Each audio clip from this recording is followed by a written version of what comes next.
nose. I was always so terrified of that as a kid because he takes and jams their nose into their brain and kills them. So they're like, you got to go to prison for, I don't remember however many years, but he got out early on good behavior because he was a good guy. So then all these convicts hijack this plane on the day he's supposed to go home and get out.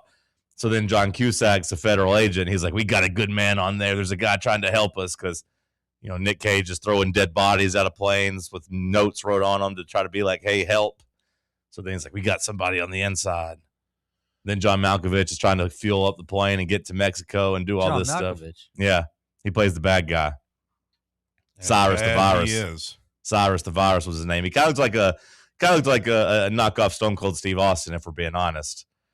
That fires me up a little bit. I can't wait to watch this movie. Yeah, it's a pretty good movie. I loved it as a kid. You would love it, Bubba. But there's a song, How Can I Live Without You? And they gave it to both LeAnn Rimes and Trisha Yearwood at the same time. And just put them both on the radio. I was like, have at it. I feel like they probably gave it to Trisha first, but then Blue came out, like Cody's talking about, and they're like, wow, there's this new girl. Big, man. Yeah, there's this new girl, LeAnn Rimes. We got to give her another song ASAP. She was big time, and she was blonde, and she was hot. Is that smart by the record label? I don't know how it worked business-wise. I need to Google. I'm going to Google this during the break and figure it out. What's up, Sam? How are you, my friend? I'm doing well. A little frazzled this morning, but we're here.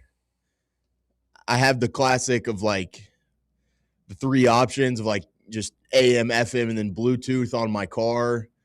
And I was listening to The Drive yesterday just on regular radio in my car.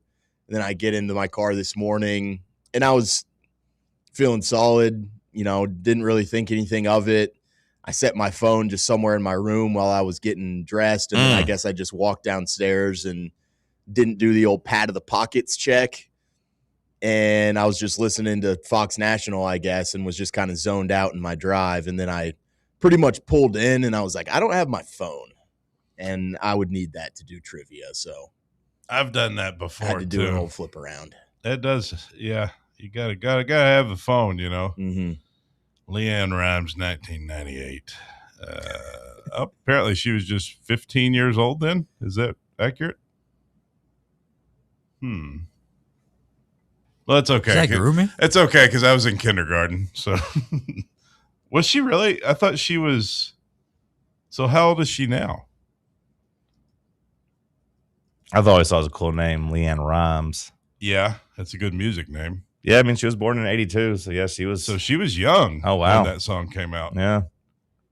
It does seem like she won the battle of the two songs. Blue.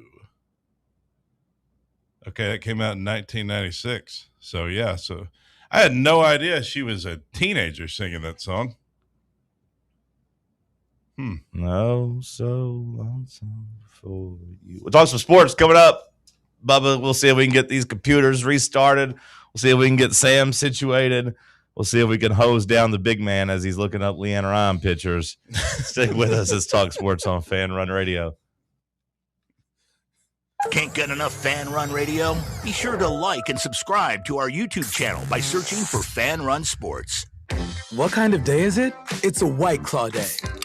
Grab a pack, grab your friends. Everything else in life can wait. Your friends shouldn't. Let's go. White Claw. Grab life by the claw. Please drink responsibly. Hard seltzer with flavors. White Claw Seltzer Works, Chicago, Illinois. Located in Knoxville's historic Old City, Barley's offers great food, live music, the best draft beer selection in town, and now your new favorite place to watch sports. Their indoor projector is perfect for any weather, and they've revamped their upstairs area with more TVs to take in all of the action. Their menu features hand-battered chicken tenders, juicy burgers, fresh salads, and the tastiest pizza in Knoxville.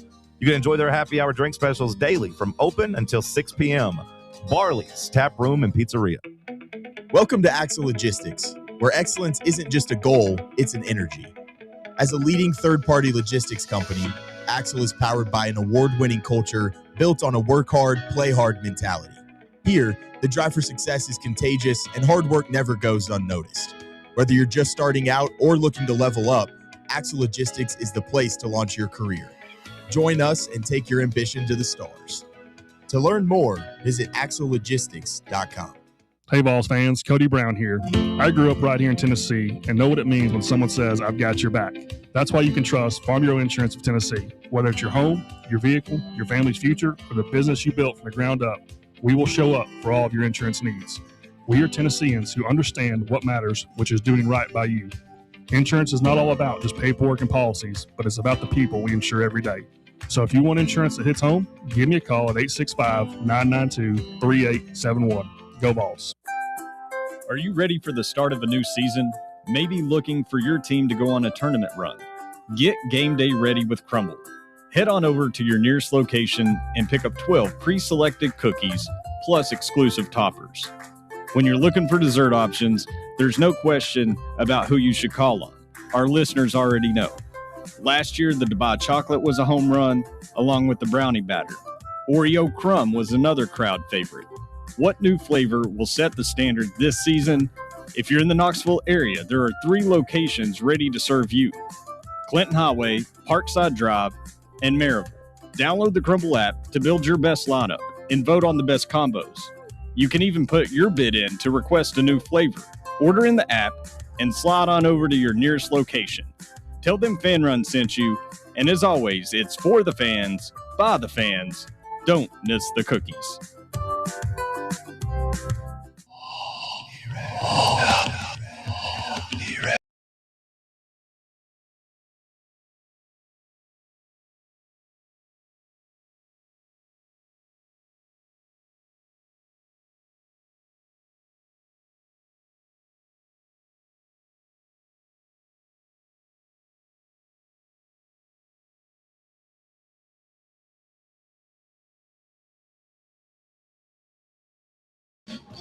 All right, Cody.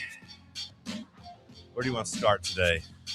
I'd like to start by asking if you know what part of Alaska Fairbanks is in.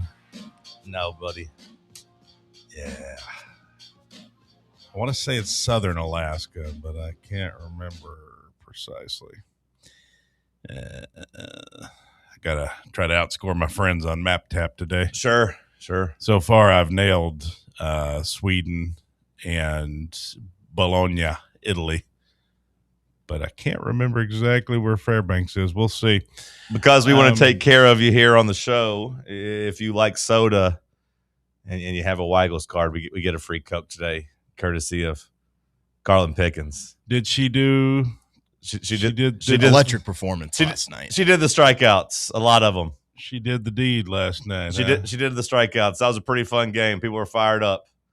How do we feel about lighting cigars up and doing all that celebration in the outfield and then finding out it's because they're still upset because Alabama did it to them when they knocked them out of the Super Regionals a couple of years ago?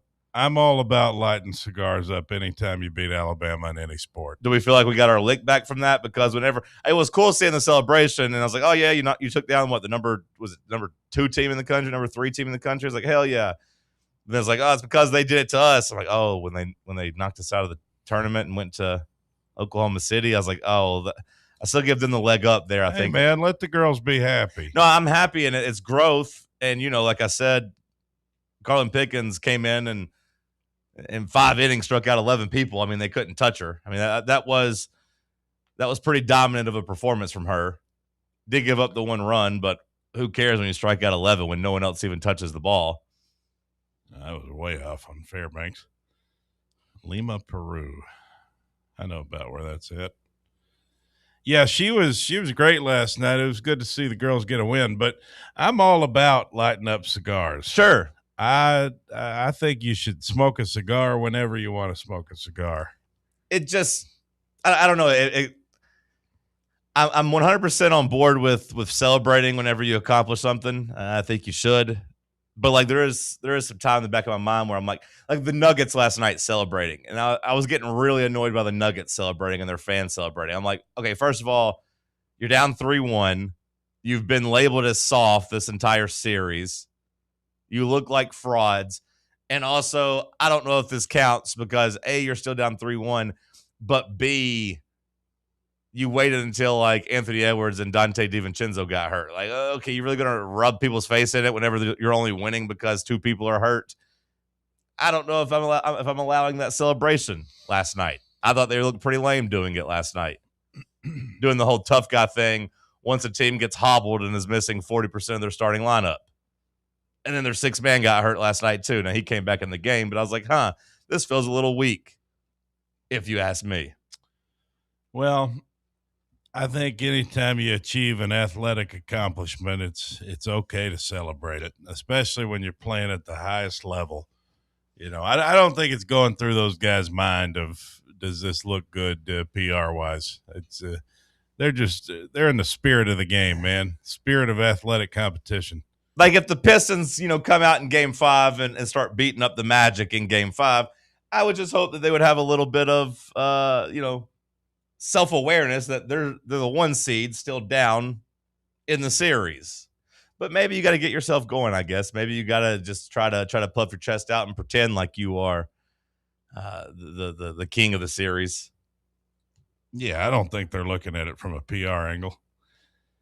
Well, it's just like the ultimate scoreboard stuff. Like every time, when somebody's talking trash, you're just easily pointing like, hey, scoreboard, bro. Scoreboard, you're losing. Yeah. Hey, scoreboard, you're still down. You're on the brink of elimination. Mm-hmm. Yeah. Yeah. Tahiti, I have no idea. Yeah, you go ahead and do your map thing. I'll try to do the show. Sam, any thoughts on the baseball team from Asian? Any thoughts that you didn't get off your chest from baseball before we move on from it? I figured since softball was here, we could kind of loop in there. Thank you to you for going out Friday night and winning the series for us. I appreciate that. Thank you to you for getting me there. Yeah, it was, great time.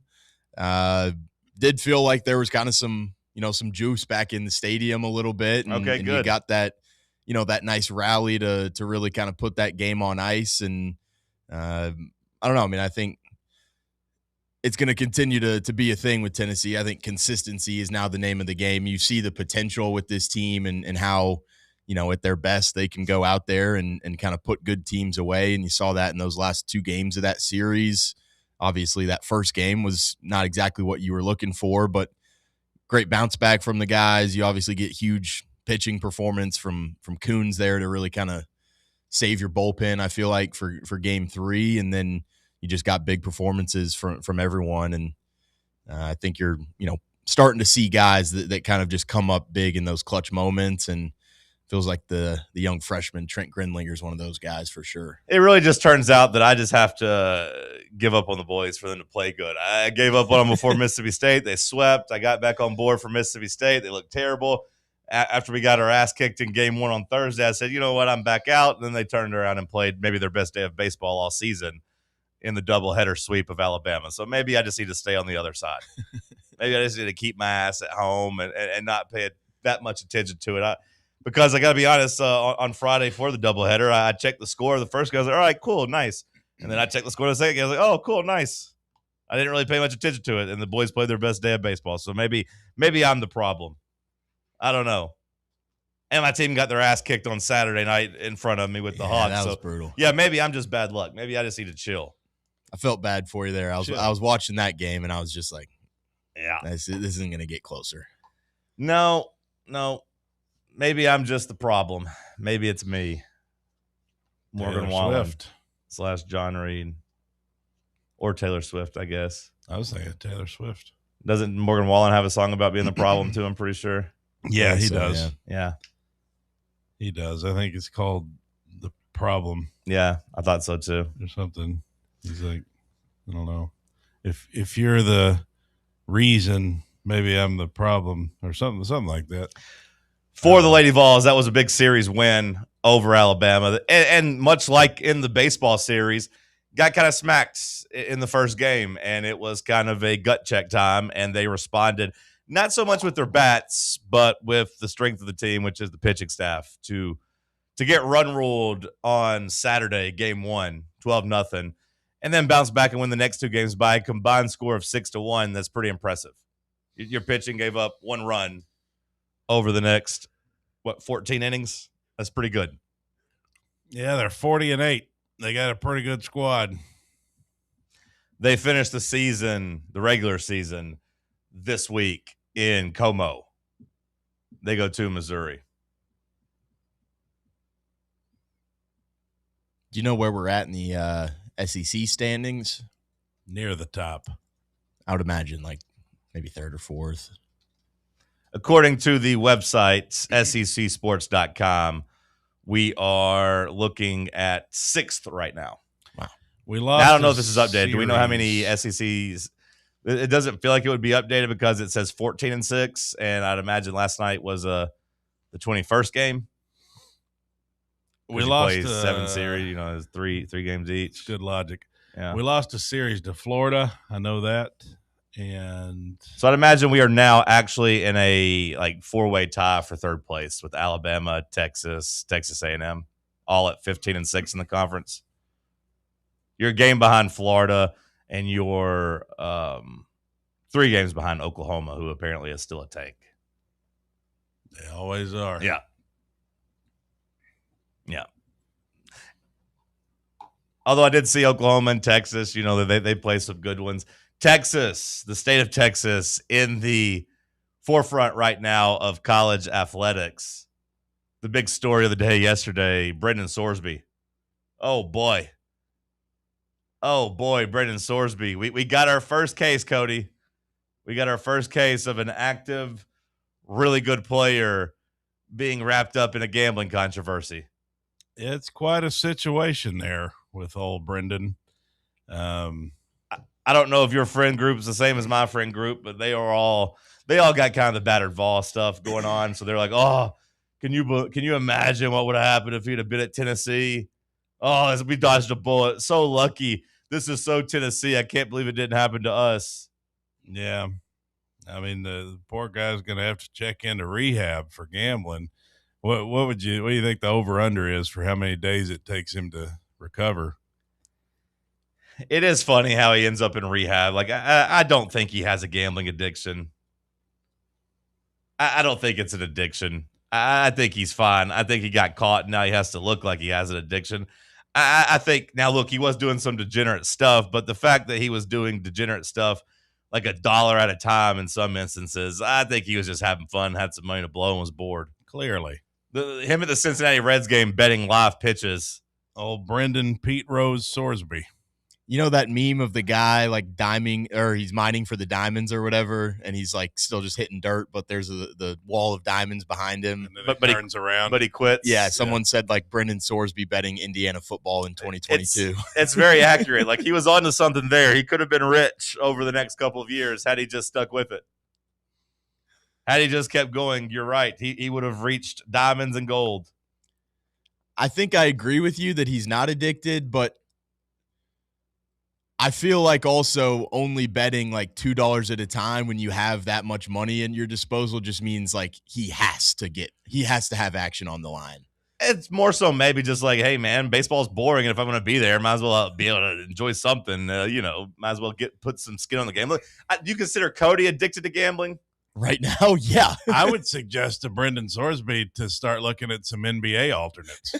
I mean, it's been working for me. Alternate totals, alternate spreads. I mean, they got the little line. You could just adjust it however you want, Keep it in the -200, -300 range and add several legs, and you'll have plus money. I guess when I think of addiction and gambling addiction, I think of much higher stakes where you've really spiraled and you've started like really going crazy. Like you're chasing.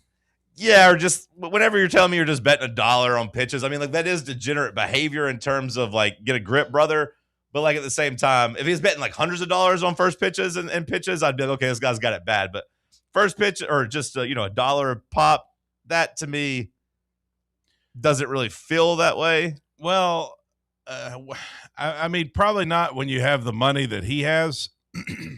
But I do think that addictive thing in your brain can Sure. be triggered by like, I've committed to $10 a day now. Sure. And I'm not a rich man, but I do think you can still, I don't know. I don't know what the line is between playing reasonably and like, I got to have some action today. It like just, that number's different for everybody. Well, to me, it goes back to Michael Jordan in the interview he had, decades ago, where they asked him if he was addicted to gambling. He's just like, no, I'm not addicted. I like it. I enjoy it. See, Sorsby to me is still on the side of he likes it and enjoys it. You're on the side of likes it and enjoys it. I think, but I think I'm getting close to like the alcoholic who just has to have at least a drink or two every day. Okay. It's like you're not overdoing it, but you are beginning to, that repetition of kind of needing it every day.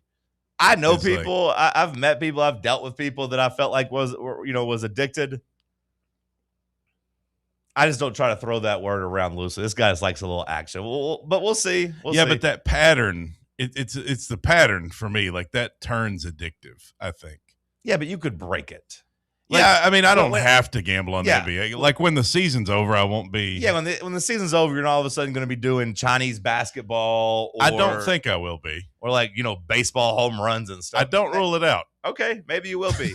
No, I think I'll take the summer off. For as much as I gamble, I don't consider myself addicted. I could go, weeks, months without doing it if I had months? to. Yeah, I think so. For months? Sure. I could. Yeah. But I like I said with the Michael Jordan stuff, I enjoy it. It's my main vice, my main hobby. Yeah. Probably not the best hobby to have, but I don't know. I don't feel like I have to do it. Kind of like, people with drinking. I like to drink, but hell, I ain't got to do it. I could go months without doing it. I've never been addicted to drinking because I'm wired completely opposite of, I love the binge drink, but I do not love drinking every day. It's just, to me, it's the playbook. Of any scandal. You saw it with Mike Vrabel. Oh, got caught cheating. Nope, time to go to therapy. Time to go do all this stuff. Time to look like I'm taking it seriously. Oh, I'm Tiger Woods. I got caught driving on my Percocets that I do every day. Oh, well, time to go to Thailand or wherever the hell he went. It's not a problem until it's a problem. And it's not, I just hate whenever you get caught doing something and you immediately well, I'm going to go get treatment. This is very seriously. No, you just made bad decisions, brother. I don't think Brendan Sorsby needs treatment. No, but you got to have some course correction, for the public eye, right? Sure, I understand that. I understand what he's doing. I understand the game. But if you tell me you're checking into a facility, that makes me ask a question. Okay, brother, were you doing it last year? Were you at Cincinnati in 2025 as one of the, starting quarterbacks that, got some love? He was thought of as a top 20 quarterback last year. He was at least a relevant player. I know Cincinnati wasn't necessarily relevant the entire year, but were you gambling last year, Brendan Sorsby? Because so far they just got you with Indiana 2022, right? Yeah. I don't know. I thought it was as far as betting on his own sport. Okay, yeah. They got him with the baseball stuff and they got him with some UFC stuff, which apparently he can bet on UFC all he wants. UFC is not against NCAA rules because there is no UFC collegiate championship. So he's able to do that all he wants. Why can't he bet on the MLB? Because there's baseball and there's college baseball championships. That doesn't make any sense. They basically said any sport that is governed by the NCAA at the lower level is off limits. So you can't bet in the NFL because there's a college championship. Which you could say is dumb or not. I don't know. It seems dumb to me, but I guess it's if he knew some players that went on to the NFL, maybe. I don't. Which, the NCAA tried months ago to come out and say, hey, everybody can gamble now, just not on your sport, not on your games. But then all the coaches got together and was nope, not doing it, and they overturned it. The coaches said, nope, veto, not doing it. And that got turned down. Because I think we acknowledge we don't need these impressionable college athletes gambling. I think we all agree on that. We don't want them getting in a hole or being able to be got to. I'm all for them gambling on pro sports. It gets a little tricky if they're gambling on their own. Then you run into the risk of rigging games and I don't like that. But I got no problem with them betting on the pros. Well, see, yeah, you're skipping a step though, or you're missing a step because the rigging of the games would come because he's lost a lot of money betting on the pros, and then they'd be susceptible to then have to throw his game to get out of trouble. That's the slippery couldn't slope. You say the same thing about the UFC? You could, and some people would probably say you shouldn't be allowed to gamble on the UFC either. But the idea is that they just don't really want them gambling. Well, I don't know. You turn 21 years of age, you can gamble. Same reason the NFL doesn't want their players gambling. Remember those scandals? The Colts got wrapped up in one. The Titans got wrapped up in one where players were gambling on basketball but doing it at the NFL facilities. And there was like, hey, that's against the rules, which seems really dumb. If I could bet on it 100 yards down the road, I should be able to bet on it here. This seems really stupid. Yeah, I mean, you can go to a casino. Sure. But that's what I'm wondering. Like, he's seeking professional help. Why is he seeking professional help? Because he got caught? Was he out on the street? Has he already gambled all of his NIL money? It's PR, John. Yeah. Now, from a football standpoint, do we think he's going to play? For the sake of every other team, we hope not. I mean, Texas Tech thought he was going to parlay them into a college football playoff bid. Their problem is that their backup is hurt right now. So they're going to be potentially going into like fall camp here, maybe without a quarterback. Like a third-string walk-on type of guy. It would be a little bit sweet if he didn't play, and Texas Tech was the school that got kind of punished for being what they are in this era, just throwing money at everything. It'd be a little bit of karma, I guess you could say. Let's dive into it a little bit more after the break. Stick with us as Talk Sports on Fan Run Radio.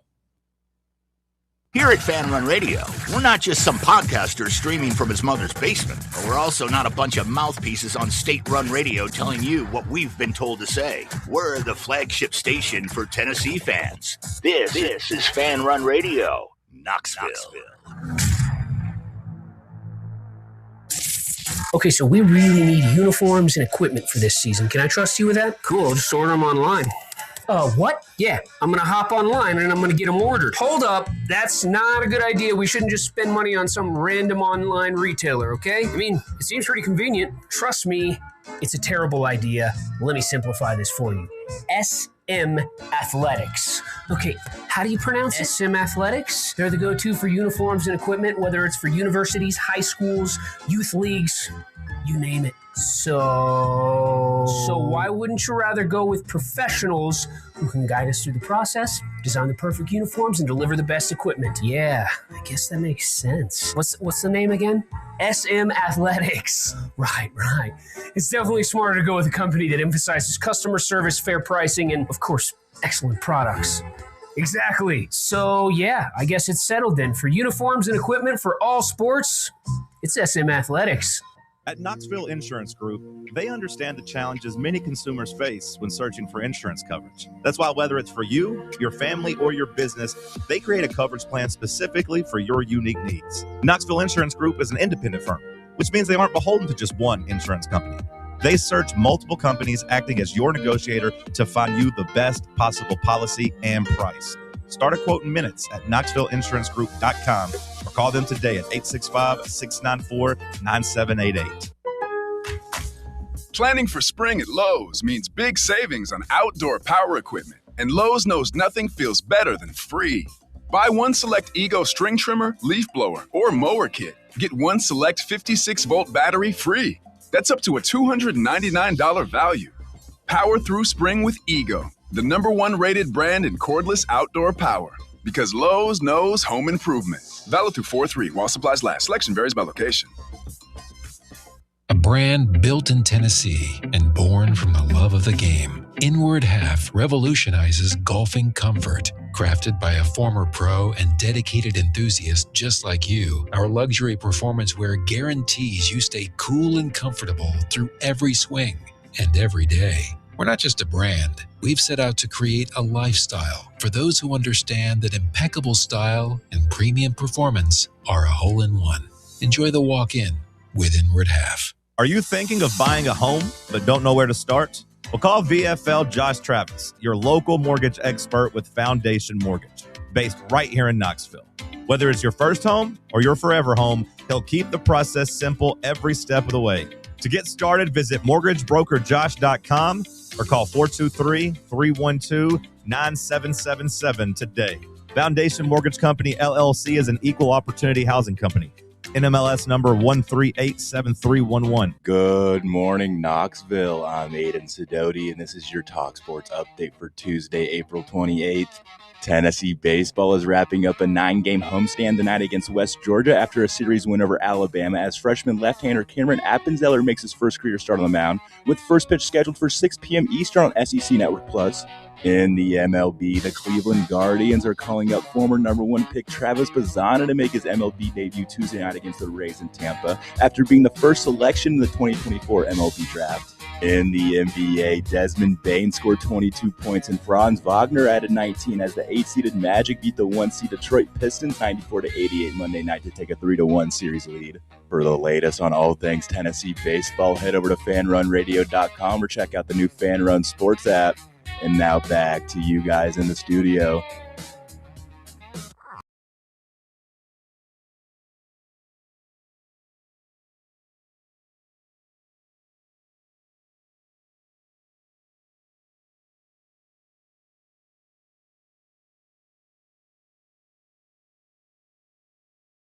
Sped him up like basically 8 seconds, and he still sounded a little drawn out, but then fast at some parts. What do you think? I think he needs to put down the weed. Lay off the weed. Brendan Sorsby was also in the news yesterday for suing Cincinnati and trying to get his $1 million punishment, his $1 million fine, his $1 million buyout of getting out of his contract. He tried to get that thrown out too yesterday because I guess that would be really tough. That'd be worst case scenario is if like he has to pay Cincinnati $1 million for getting out of his contract and then goes to Texas Tech and can't play and the NIL payments dry up. You know, I heard that he owes Cincinnati that money. Why would Texas Tech not just pay that? Well, probably because it's like, hey, we'll give you $8 million, figure it out yourself, or we'll give you $6 million, buy out your own contract. I'd say that was probably it. That way it doesn't look like tampering or whatever. Yeah. Well, a lot of times a coach will be in a situation like that where he owes the school he leaves some money and the other school will just pay it. Yeah. That's just the way it is. I mean, it's if you want that guy, then you help him out there. I guess they probably just said, hey, we'll give you the money and you take care of it. And he still hasn't taken care of it. He has not as of yet. And who knows, maybe he's gone broke betting $1 on pitches. He'd have to do a lot of bets to go broke there with as much money as he got from Texas Tech, I assume. We'll see how much money he ends up getting from Texas Tech. I can't imagine they paid him all up front, and now he is facing a loss of eligibility. Players who bet on games involving their own school face potential permanent loss of eligibility. Do we think it'll go that far? Are they going to make a lesson out of him? Don't they have to? I don't know. Don't they have to? But, the one saving grace I see when I read about this is that they say the updated NCAA sports betting guidelines passed in 2023, and he was accused of doing the gambling in 2022. I don't know what the guidelines were in 2022 before they passed these new ones in 2023. Maybe it was the same exact thing. Well, who exactly would rule him ineligible? The NCAA? Yeah. To that, I would ask simply, who cares? Like, what can they really do? Well, they can keep him out of the playoffs, keep him out of the championship. I don't know that they can. I don't think the NCAA has anything to do with the playoff, do they? Isn't the college football playoff its own entity? Because the NCAA still controls the basketball tournament. Right. Like March Madness is the NCAA. Yeah. I don't think the NCAA controls the college football playoff. Okay. Yeah, you might be right on that. So, I mean, I wonder exactly what – like if Texas Tech just said, nah, we're going to play him. I mean, maybe you get into some scholarship issues or something. I don't know what the NCAA can enforce anymore. So I mean, in your scenario here, wouldn't they have to wait till they make the playoff and then trot him out there because they still sanction the regular season games? So like if he's playing in like the Big 12, if he's playing in those games, they can make him forfeit those. The Big 12 still works with the NCAA. You can't play an ineligible player in the regular season. Alabama couldn't just keep playing Charles Bediako. There was talk that they could, maybe have to go back and forfeit. They're trying to figure that out exactly, but it wasn't to the point where Alabama was like, nope, we're going to do it, and we're going to play, and there's nothing you can do about it. I think football's a little bit more Wild West. No, than you can't. Basketball. I don't think you can play an ineligible player. I mean, we've never seen it. We've never seen it done. I'm just saying, I wonder what would happen. Yeah. Like, what if they did? What if they just give the big middle finger to the NCAA and say, nope, we're playing our quarterback? I would imagine Cincinnati would have to be willing to go to war over this in all their sports, and I would imagine they'd have to have the complete backing of the Big 12 and their peers in the conference, and I can't imagine they would have that. I don't know. I don't think the NCAA has a whole lot of power anymore when it comes to football, but I don't know how that would look. So you think he'll be ruled ineligible? He's at least, in my opinion, getting suspended for half the season. Like, to me, that's like the baseline. That's the bare minimum. Because I feel like they got him betting on his own team while he was with them. And there's another part of the guidelines that say if you bet more than $800 on pro sports, that could cost you up to 30% of a season. I would imagine that he's bet more than $800 on pro sports over the last couple years. I'd say so, yeah. I imagine they're going to find some more stuff whenever he has to turn over these accounts too, if I was guessing. Does he have to do that? Because the law is not involved. He doesn't have to, if he doesn't want to be eligible and doesn't want to play, but Texas Tech is not going to play him if he's ineligible. If the NCAA says he's suspended for a year, they're not going to play him. I think it could get really interesting. I think because they're damn sure going to try to do everything they can to play their quarterback. Sure. And I think it could get really interesting in terms of, maybe from a legal standpoint, because as far as I know with his gambling stuff, the law is not involved, right? They said the law is not involved because he was not implicated in betting on any of his games that he had control over. So, if he was betting on Cincinnati games last year when he was the quarterback, the law would have been involved. Right. But he was not doing that. So I think that's an interesting angle to the story for me, because it's, Texas Tech is going to find a way to try to finagle that, I would imagine. When a potential eligibility issue arises, the school typically makes the athlete ineligible and then requests the NCAA student-athlete reinstatement to determine whether there is a path to regain eligibility. At that point, the NCAA will make a ruling. It's expected that this would move somewhat quickly because it's a pretty isolated case. There's not a lot of other moving parts. This is just about one player and not, multiple players on a school or a system-wide, school-wide, program-wide scandal. I'm assuming something will happen with the courts. I mean, somebody's getting sued somewhere over the summer. It'll probably drag out and get pretty messy. There was the Iowa State quarterback Hunter Deckers, who in 2023 pled guilty to underage gambling and admitted in a plea agreement that he wagered on Iowa State football while he was a member of the team. He was later deemed permanently ineligible by the NCAA. Sam, do you remember that situation at all? Were they betting on Iowa State games? I can't remember that one specifically. Yeah. I don't feel like it was. Him still being on the team,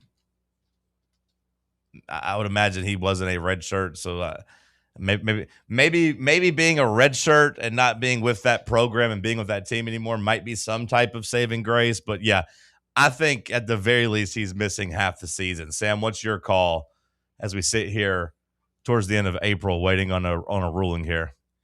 I think this is maybe one of those cases where like the NCAA doesn't want to kind of look soft coming off the bat. So I do kind of feel like this might be a case where they try to set a precedent into something that, you know, maybe it's not as serious as it really may sound. And, you know, the level of wagers isn't like backbreaking type of thing. But I think this is just a precedent that the NCAA doesn't want to continue on. I feel like he misses probably 30 or 40% of the season, maybe. Yeah. First 4 or 5 games. I think that's probably much more likely, right, than taking his whole season away from him. Like I could see him playing a lot of the conference slate, but maybe just kind of misses a lot those first couple of the season type of thing. If you're Texas Tech, you'd probably sign up for that at this point, right? I think I would. If you're a Texas Tech fan, you're like, hey, you can get your quarterback for half the season. Cody, you smashing the deal button on that, or are you going to tell him just to fight it? I'm going to fight it. I'm going to be out there gunslinging. Yeah, see, I think that's part of. I think if he wanted to be, if they wanted to be jerks about it and wanted to fight it, that's probably them more likely to just rule him permanently ineligible. If there's no contrition and there's defiance from both he and the Texas Tech, that's probably when they'd be like, okay, fine, you're not playing at all. It does sound like these Iowa State guys did bet on themselves, like on their own teams. Yeah.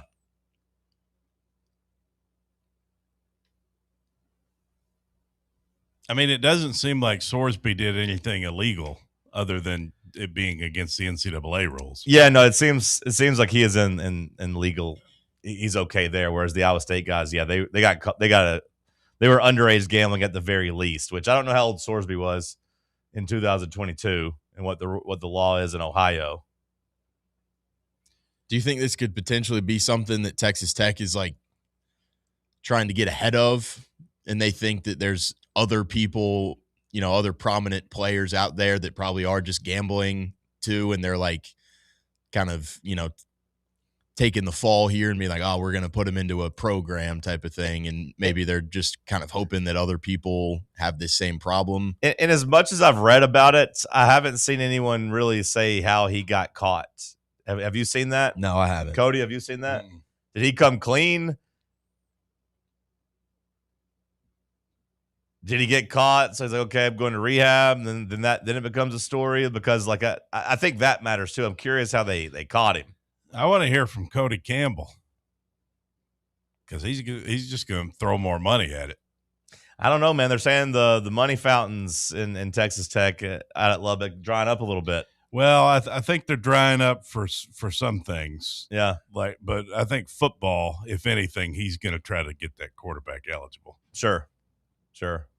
I'd say that's priority number one for him. This is when we need trades in college football now. Enjoy it, Texas Tech scumbags. Now you know how we felt last year. You don't even have a spring transfer portal window to save you, brother. Trades in college football, yeah, a spring transfer window, an emergency window would really hit for Texas Tech, but you're just kind of caught now, brother. You're at the mercy of the court. You said the backup quarterback's injured? Yeah, I think he tore his ACL last year. Okay. So I mean, if Sorsby's not the guy, then they don't really have a guy.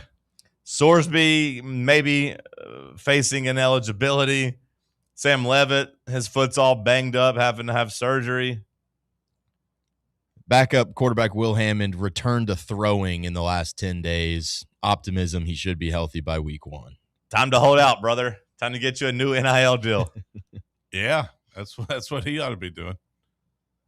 So it seems like they found out after he entered into the rehab facility. Okay. And there's like, oh, why is Brennan Sorsby in this? Let's look into this. And it's like, oh, because he's gambling. I would imagine he didn't do this before the NCAA was on his case. It might be like, wow, the story went broke and went national, Bubba, but I'd be surprised if he snitched on himself. I'd be really surprised by that. I want to see Texas Tech just go rogue. That's what I'm hoping for. I hope it's the story of the summer. They just keep playing him. Yeah, they're like, no, we're playing our quarterback. I mean, what's the worst thing they do? Take away all your wins for a season? That's what I'm asking. What can they do? I'd imagine there's stuff in place to keep schools in line inside the conference. I don't know. Anytime they try to enforce anything anymore, they get taken to court. So that's probably where this ends up, is in the courts. Hour 1 in the books. We'll kick off hour 2 with some headlines. Let's talk sports on Fan Run Radio. The flagship station for Tennessee football. Fans. Fan Run Radio. Blackford Veterinary Surgery Referral specializes in surgeries not regularly performed by your pet's general veterinarian. They're currently accepting referrals from vets all across the country. With their newly renovated state-of-the-art surgery center and highly trained staff, clients can rely on professional and thorough care. If your vet says that your pet needs surgery or rehab, ask for a referral to Blackford Vet and let them get your best friend back on its feet. Located conveniently in West Knoxville. For more information, visit blackfordvetsurgery.com. Hey Knoxville! Surfside iced tea and vodka, made with real brewed tea, is only 100 calories, 2 grams of sugar, with no bubbles and no troubles. That's right, zero carbonation, so it's easy to sip and enjoy. Headed to a game day or party at a friend's house? Bring an iced tea or lemonade variety pack from Surfside, or try their green tea and new raspberry tea vodka. Find the can with the sunset stripes this season. Surfside iced tea and vodka, sold at bars, restaurants, and stores near you. Surfside iced tea and vodka, sunshine in a can. Must be 21 or older. Enjoy responsibly. You're listening to FM 105.7 and AM 1340, WKGN Knoxville, and W289CU Knoxville, Fan Run Radio. For the fans, by the fans, this is Fan Run Radio, Knoxville. Barley's has live music on weekends, general team trivia on Wednesday nights at 8 p.m., and now live sports trivia courtesy of the Knoxville Trivia Guys every Thursday night upstairs. The game starts at 7 p.m. and is free to play for everyone, so head on down to the Old City and show off your sports knowledge and win gift cards to Barley's. Use those gift cards to buy some delicious food and drinks, and you can take it all in with their wide selection of TVs and indoor projectors. Barley's Tap Room and Pizzeria. Are you ready to show off that confident, radiant smile you've always dreamed of? Well, here at Knoxville Smiles, we're ready to turn your dream into a reality. At Knoxville Smiles, we're more than just a dental practice. We're your partners in achieving optimum oral health. From routine cleanings and checkups to advanced cosmetics and restorative procedures, we offer a wide range of services in an environment that makes every visit a positive and comfortable experience. At Knoxville Smiles, it's about more than just treatments. We're focused on creating a welcoming environment where you feel like family. Our state-of-the-art facilities are designed with your comfort in mind, and our friendly staff is always ready to address your questions and concerns. Don't wait any longer to achieve a beautiful smile you deserve. Schedule your appointment at Knoxville Smiles today and take that first step towards a healthier, happier you.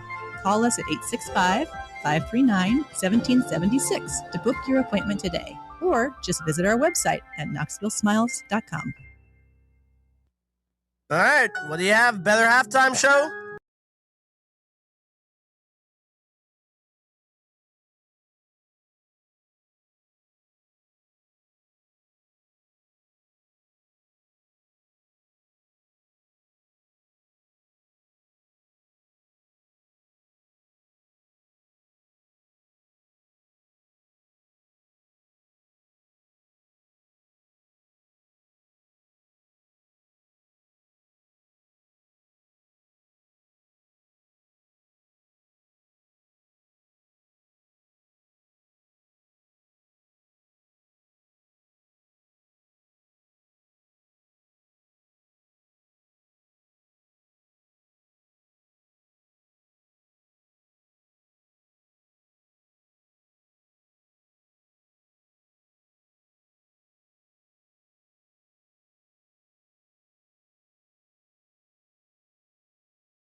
number 2, kicking off here in the White Claw Hard Seltzer Studios. This batch of headlines brought to you by SM Athletics.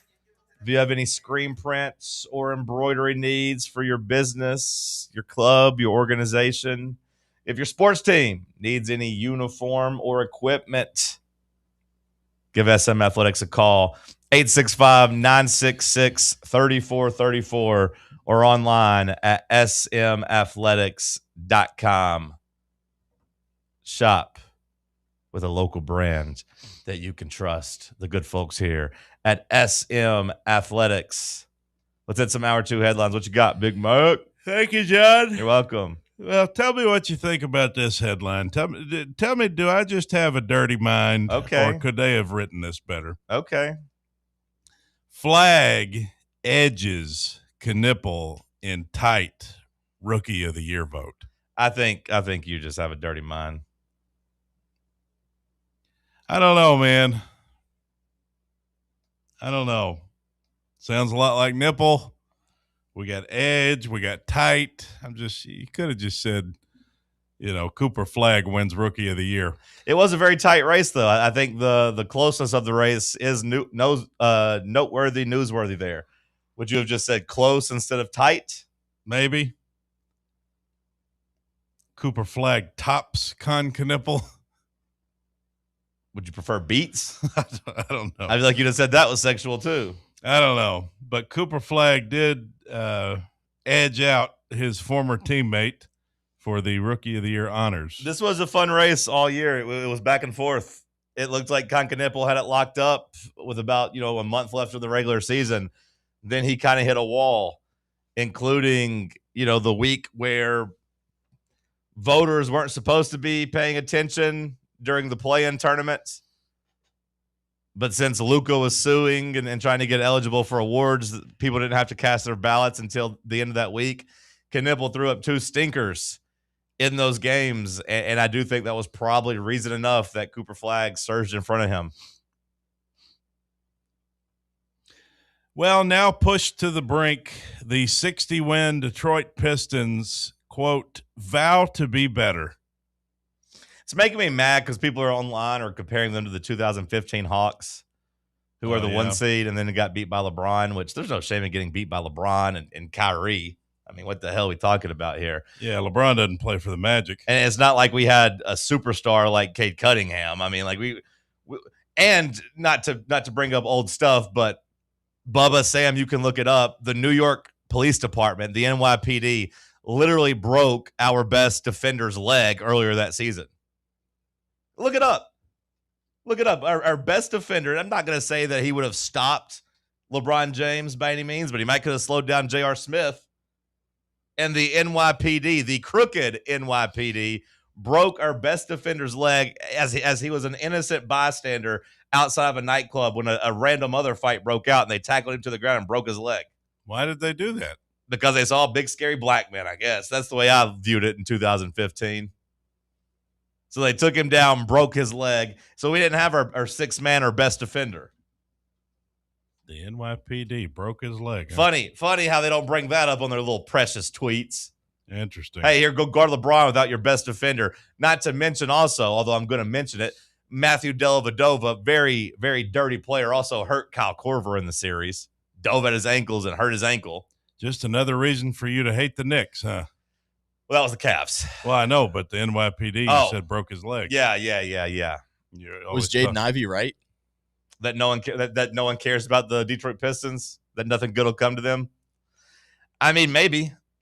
It is tough for them, though, as the 1 seed. But look, I don't think you have to say it about the Hawks. Hell, go back and look at the poster boy I would point to is every Tom Thibodeau, Derrick Rose, Jimmy Butler, Chicago Bulls team. Great regular season team. Joakim Noah, great regular season player. Got to the playoffs. Guess what? Didn't have another gear. The Pistons are kind of like that. The thing is, we all knew it coming into the playoffs. Like, hey, they don't really have a secondary ball handler at all. It's going to have to be all Cade Cunningham.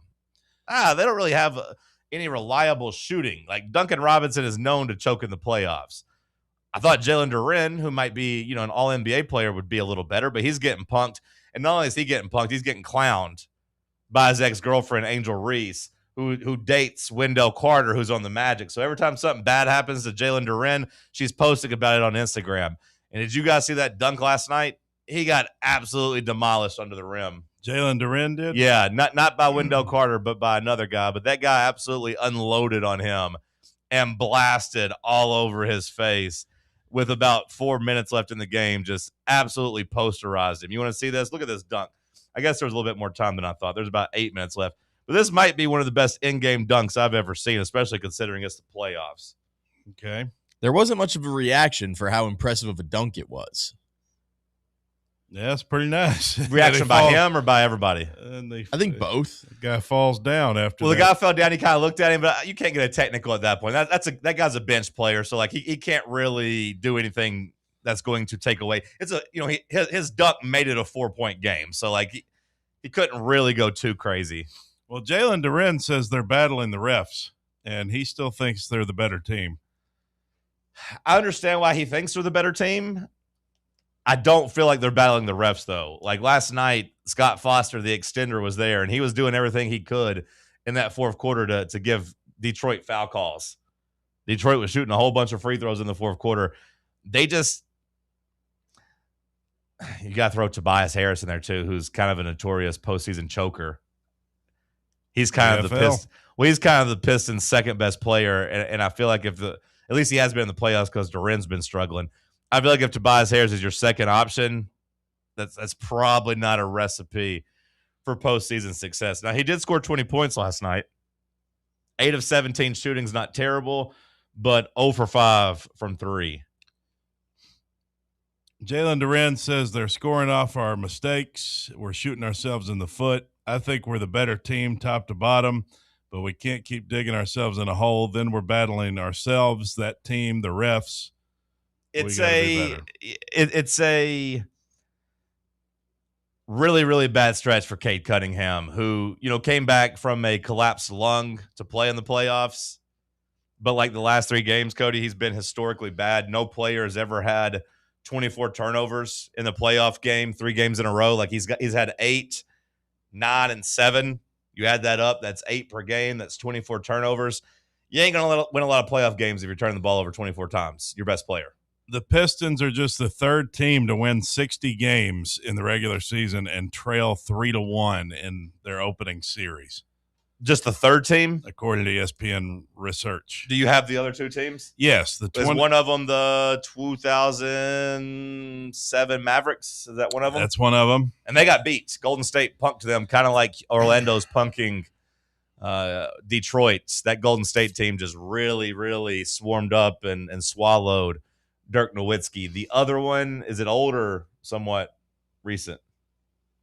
It's older, but newer than 2007.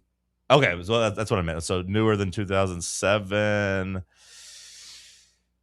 Down 3-1 in the first round? Yeah. I can give you a hint, but it'll give it away. Yeah, don't give me a hint just yet. I want to think about it. It's 2010s, right? Sometime in the 2010s. Mm-hmm. Yeah. It's the 1 seed. I don't feel like LeBron was ever really down 3-1. Oh, it's the Bucks. It's the Bucks whenever they lost to the Heat, right? Nope. No? It's you still want to guess? No, that was my guess. It's the 2011 Spurs. Oh, damn. Yeah. Whenever the Grizzlies got him out of here. Damn, I should have known that one. The 2011 Spurs and the 07 Mavericks both extended their series, but lost in 6 games. So the Pistons just the third team to be down 3-1. We'll see if they can at least extend the series. Well, I think I said this after the first game. It wasn't my take. It was from a podcast I listened to. But that guy said it on there. And when I thought about it, I was like, yeah, he's right. He's like, hey, when you look at this series, Orlando has 4 of the best 6 players in the series. And you can't really argue that. So, like, you could easily make the case that they're actually more talented than Detroit. Because, like, Cade Cunningham's the best player in the series. Jalen Duren's probably, anywhere from second to fourth, whatever. But, like, the other 4 players are all Magic players. And you can't really dispute that because, like I told you, Tobias Harris is probably the Pistons' second go-to scorer and third best player, and he's not anything special, especially not at this point in his career. But Paolo and Franz Wagner and Jalen Suggs and Desmond Bane, those guys are finally playing like they should be playing. Should have been playing all year.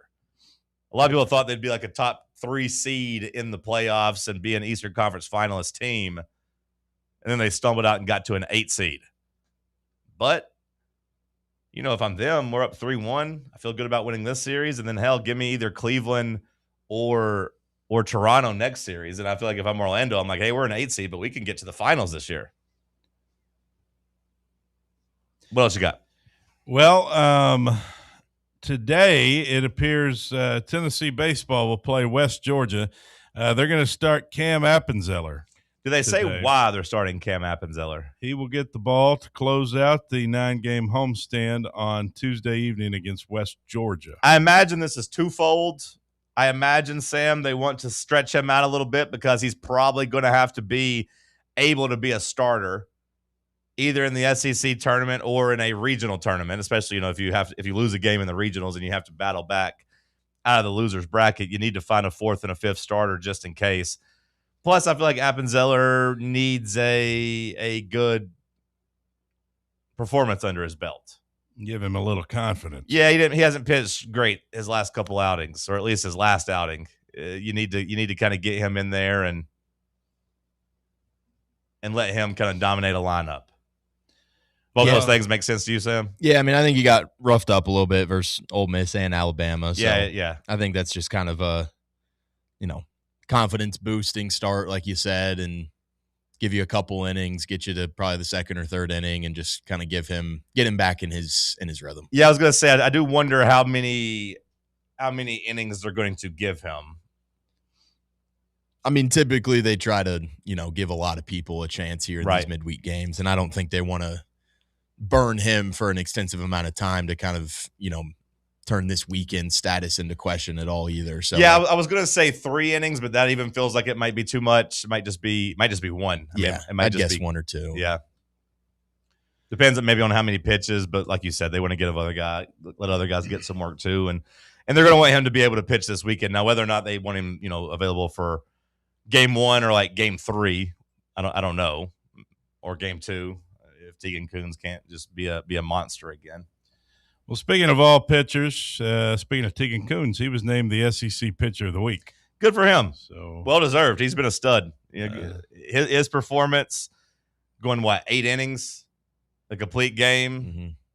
Mm-hmm. He was that's the Tegan Kuhns that I feel like we've been told about since before he got on campus. I mean, like whenever he's supposed to be a freshman phenom, he's been good. He's been a good SEC player, but he's been a little inconsistent, and we've yet to see that absolute top shelf dominant stuff. I thought against Alabama, we finally saw that top shelf dominant stuff. I'm excited to watch him pitch this weekend against Kentucky. Oh God, I just ruined it. Oh God, I just said I have to stay away. Never mind. Let me know how Tegan Kuhns does. I won't watch, Bubba. Luke Combs taking the stage in Neyland this weekend. Oh yeah, Saturday night. It looks like. Which news that we broke, by the way. That's right. And it looks like they're struggling to sell tickets. Somebody posted the empty seat chart here in Neyland. It looks like they got a lot of available seats. Now, are those all did they ever announce a sellout for this? Not that I'm aware of. Okay, so those are all those aren't resale tickets, I guess is what I'm asking. Those are. Well, yeah, I think these. It looks like probably resale tickets. Well, if they're blue on Ticketmaster, that means they're not supposed to be resale. Resale is supposed to be like the pink ones. Okay, well, that's what it looks like. I don't. So those are mostly blue. Yeah, I mean, it looks like they're damn. It looks like it's a lot of seats, doesn't it? Damn. It doesn't help that the high on Saturday is 58 degrees and there's like a 70% chance of rain. Well, it also doesn't help that America's broke right now, brother. Yeah. No one wants to go spend $500 to go sit in the rain. I'm not going to besmirch Luke Combs. Okay, so on Ticketmaster, it looks like this time, Cody, they don't have it broken down between regular and resale, so those all might be resale too. I mean, I kind of wondered at the time if he was I mean, is he a real stadium act? Like, is he these other? I know he's played stadiums before. Are they typically sellouts? I mean, I'm pretty sure he just played Ohio State Stadium like this past weekend. Yeah. Was it pretty full, or do we know? Maybe, I mean, like you said, maybe the weather's. This isn't saying resale, man. This is bad. Like I'm on Ticketmaster right now looking at it, and it's saying standard admission, which usually it does say verified resale if the resale. Man, like there's whole sections. There's whole sections that are basically untouched. Might have to just put some curtains up around the like they do at Thompson Bowling when Lil Wayne plays there. I saw how many empty seats there are, and it's wild because I'm looking at like he played like this past weekend at Ohio Stadium. He set the record for attendance there. 97,000 people went to that concert. Really? Yeah.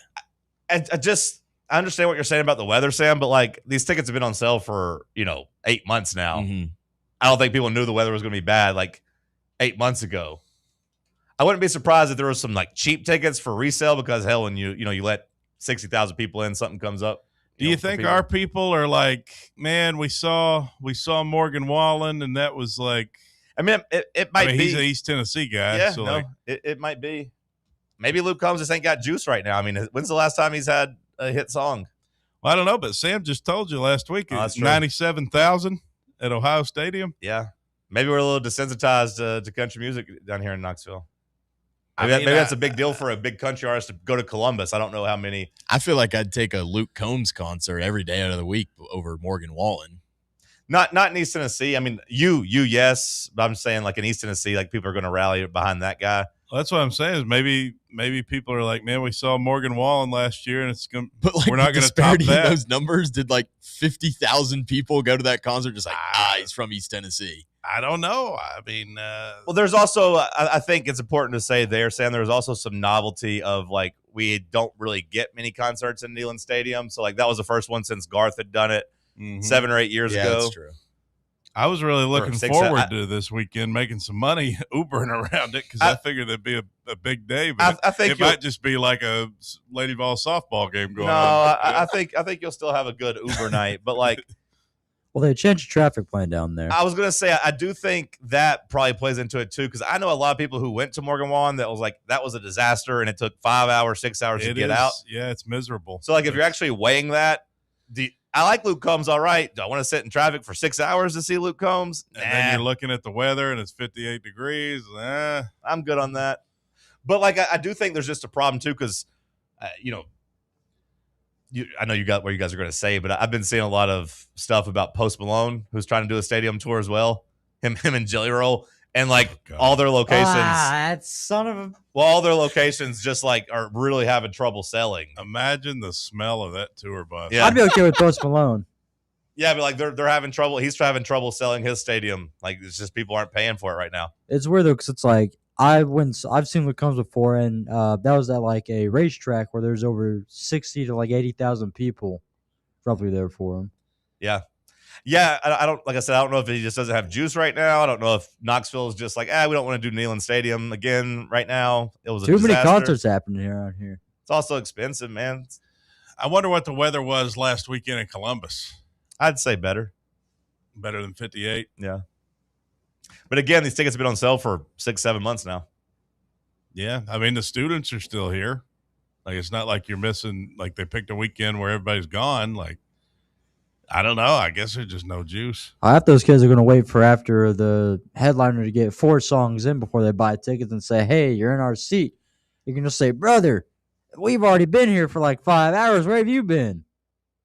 Well, it's their seat, Bubba. You got to move. That kid can piss off. You're in the wrong here. There's sections that are like 70% full, 80% full. This is crazy. Paige Becker says her and Azzy Fudd's relationship's none of your business. That's right, Cody. Nobody's business but our own, and what we choose to share is completely up to us. Long neck, ice cold beer. Damn, man, ain't nobody going to that's going to be echoing off the bleachers. I got a guy for that. Send us a break, Sam. It's Talk Sports on Fan Run Radio. Big Orange Country's home for sports. This is Fan Run Radio. Running a business, coaching a team, planning your next big event, you need more than just gear. You need SM Athletics and Logo Solutions. Custom uniforms, branded apparel, promotional products, done right, done fast, and built to show off your brand with pride. From local businesses to high schools to major universities, SM Athletics is trusted by winners. Get real service, get real quality, get noticed. SM Athletics and Logo Solutions, where your brand comes to life. Visit smathletics.com and let's build something great together. Smoky Mountain Brewery is the place to be for game day. From the moment you walk in, it's wall-to-wall big screens, making Smoky Mountain Brewery the perfect place to watch the Vols or your favorite team in action. With locations in Turkey Creek, Maryville, Pigeon Forge, and Gatlinburg, you're never far away from a great time at Smoky Mountain Brewery. Try one of their world-famous microbrews like Black Bear Ale, Mountain Light, or Cherokee Ale. Juicy burgers, wings that bring the heat, and delicious handmade pizzas made with hand-tossed crust from the freshest ingredients and their own special sauce from a secret recipe, topped off with hand-grated cheese and farm-fresh toppings. And don't forget, those famous microbrews are also available in kegs for your next party or in 6-packs and growlers to go. So grab your crew and head to Smoky Mountain Brewery and tell them Fan Run Radio sent you. Smoky Mountain Brewery. Eat local, eat good. Vol fans, reimagine your home at Broadway Carpets and Flooring for any remodeling or building needs. With a variety of carpets, rugs, hardwood, vinyl, and stone, Broadway has all the flooring and installation options you're looking for, including pet-resistant products like Pet Perfect Carpet from Shaw Floors. Visit their showroom in downtown Knoxville or the location in West Knoxville located on Kingston Pike near Pellissippi Parkway today. Your tax refund belongs to you, not an identity thief. Over $6 billion in tax refunds were flagged by the IRS for possible identity theft last year. If you're in a bind this tax season, LifeLock can help. They monitor and alert you to identity threats you'd miss on your own, even if you're careful with your personal information. And if you do become a victim of tax-related identity fraud, LifeLock has U.S.-based restoration specialists ready to help solve your identity theft issue. Plus, all LifeLock plans are backed by the $1 Million Protection Package, meaning LifeLock will reimburse you up to the limits of your plan if you lose money due to identity theft. Let LifeLock help protect your financial info, so all you have to worry about is what you do with your tax refund. Go to LifeLock.com, save up to 25% off your first year. The promo code is HERD, promo code HERD, to save up to 25% off your first year. LifeLock.com. Identity theft protection starts here. Good morning, sports fans. It's Aiden Sidoti with your Talk Sports update. Number 9, Tennessee softball earned the sweep against Kentucky on the road with a 10-3 win Monday night behind home runs from Ella Dodge and Alana Leach. In women's hoops, UCLA made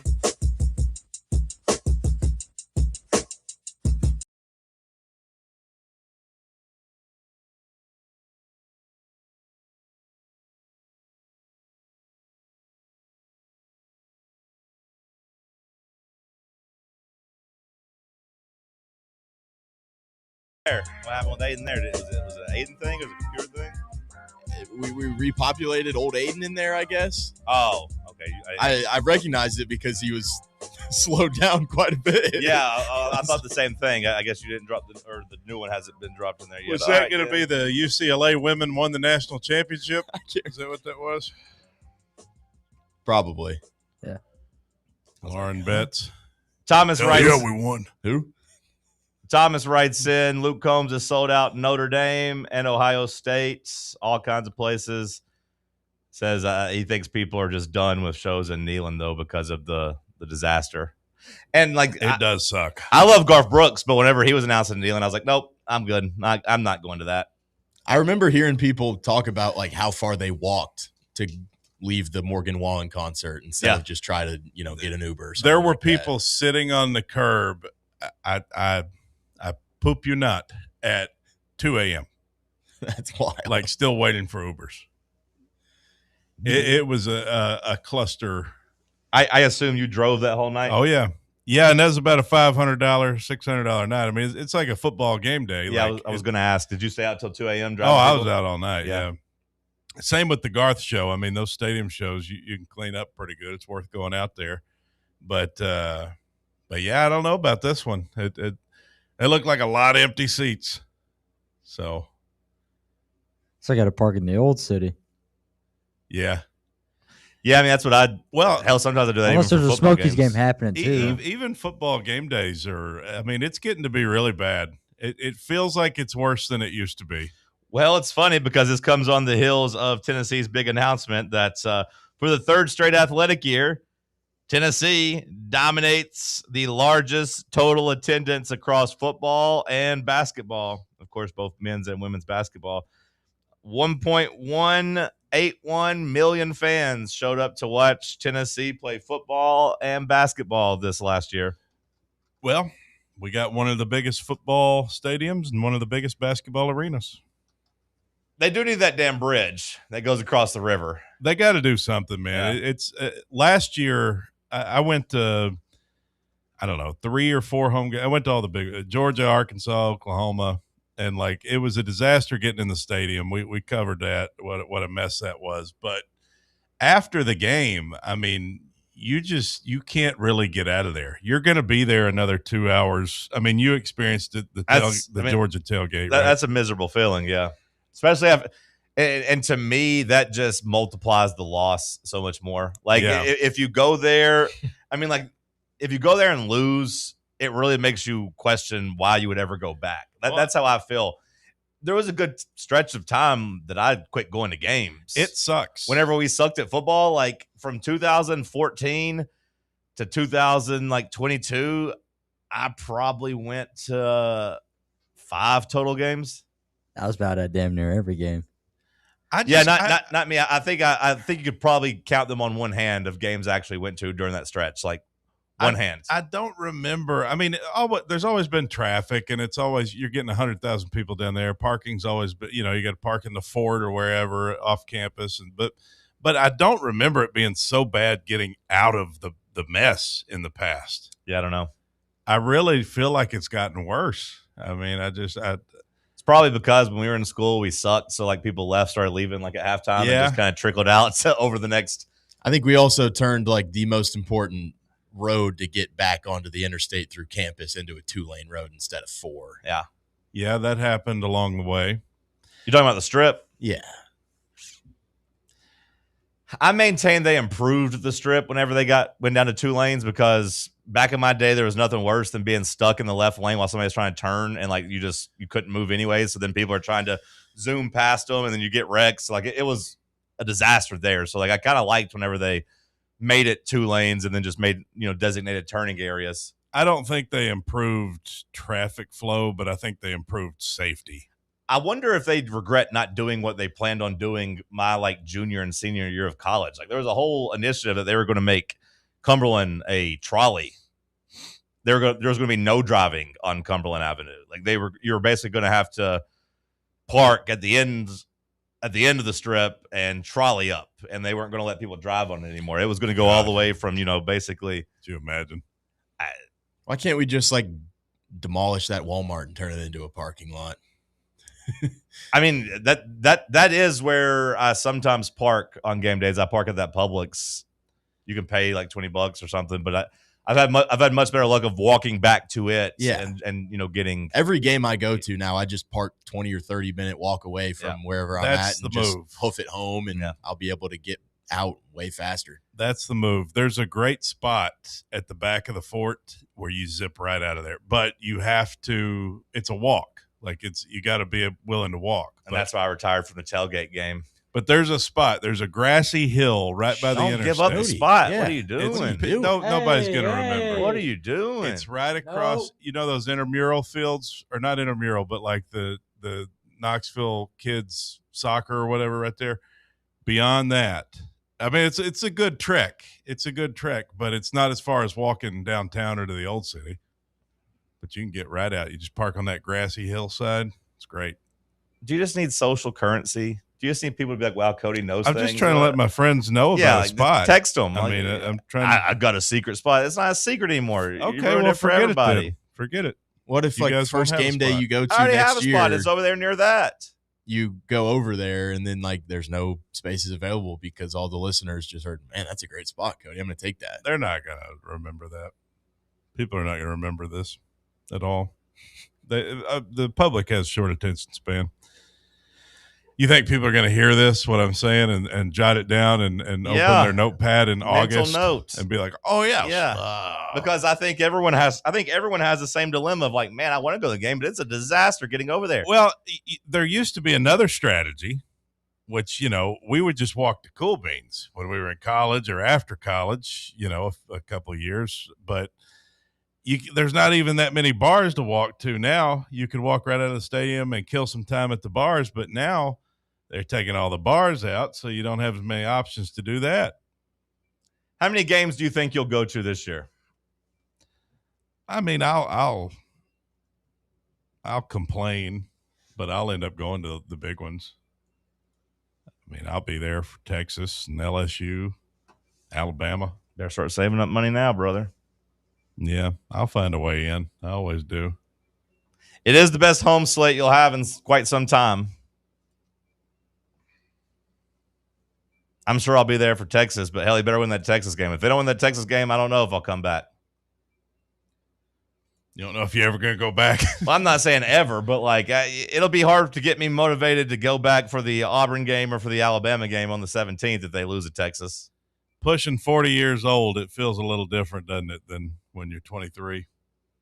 No, because when I was 23, I went less. Like I said, I used to hate going to the crowd. I wouldn't even really go tailgate whenever I was around that age. I was like, I'll just stay home and drink. I'm good. I'll stay home in the air condition. I still love it's still worth it if you win that big game. Oh, yeah, winning, like yes. But losing, and like I said, in college in those years, we did a lot of losing. And being stuck in traffic after the Georgia game, after losing, makes you wonder why the hell you do it. That's such a bad feeling. I love going to games. We know that. I love going to road games. But, man, driving home after losses makes you be like, this is really, really stupid. Yeah. I need a cheaper hobby that doesn't make me spend a lot of time traveling when I'm sad. Well, and it's not just us. I mean, it's not just Tennessee. Like, I feel like with prices all around the country, sure, and, game day experiences have been kind of made to be brutal for everyone. Now, I will say that about Luke Combs. It doesn't seem like his ticket prices are unreasonable. Well, they shouldn't be. They need to be about $6 a ticket. It sounds like $100, for lower level tickets doesn't seem unreasonable in today's age. But when I'm doing the equation in my head, he's not. There aren't very many people I'd want to go see doing a stadium show in Neyland Stadium and deal with that traffic, deal with that hassle. He's very low on the list. He's not close to making the cut. There's probably only about 10 I would consider it, and he ain't near it. Yeah, I wouldn't go for free. Deal with that hassle. Yeah, I often say that, but I do mean it in this situation too. I wouldn't go for free either. And if you were going to pay me, you'd probably have to pay me $500 to get me. I don't think I'd go for any concert. Well, there's a handful. Yeah, there's 10. There's like 10 or so. Our names would be different, but like sure, I'm trying to think of the cutoff in my head of who I would and wouldn't go see. It's crazy to me that Michael Jackson performed at Neyland Stadium. Yeah, well, he was the most famous guy in the world when he did, right? Well, I know that's the thing. It's crazy to me that he came and performed at Neyland Stadium. I went to see the Michael movie, the new Michael Jackson movie. I went to watch it. They got a movie? Who plays Michael? His nephew. Is he an actor? I don't know if he had been an actor before, but it's one of the brother's sons. I mean, he does look like Michael. Jerome? I don't know whose son it was. Maybe it was Jerome's son, actually. Jafar Jackson is the Jafar? actor. Yeah. It's an interesting name. Yeah. Was he good? I mean, he's playing his uncle. I mean, he looked like him. And he sounded like him. I mean, I feel like there was times where like, oh, yeah, he looks just like him. He was Jermaine's son, yeah. But that tour is a big part of the movie. The last tour that, like, you know, he did with the family, and that was the one that he came to Knoxville with. That's when he played Neyland? Yeah. Was his last tour? Well, his last tour with the family. Oh, okay. The dad. I don't know if you're familiar with the dad. The dad was a real stickler. Yeah. Dad was real mean, but the dad basically old school. Dad basically guilted him, made him go on one more tour after. I mean, it was after he released Thriller. I mean, it was near the peak of his popularity. What year was that when he played here? Was that 85? 83 or 84, I think. Okay. 83, I think.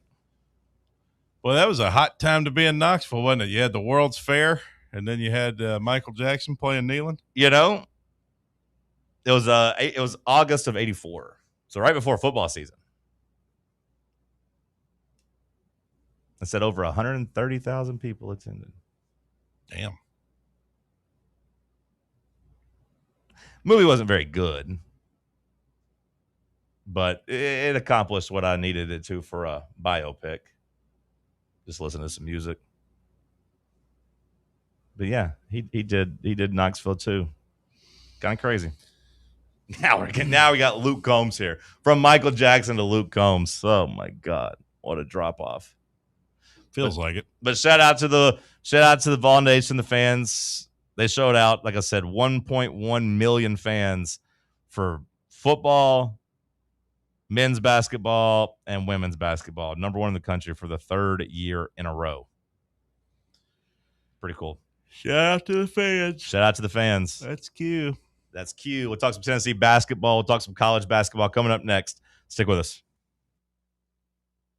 Can't get enough Fan Run Radio? Download the free Fan Run app and take the best Tennessee sports conversations with you wherever you go.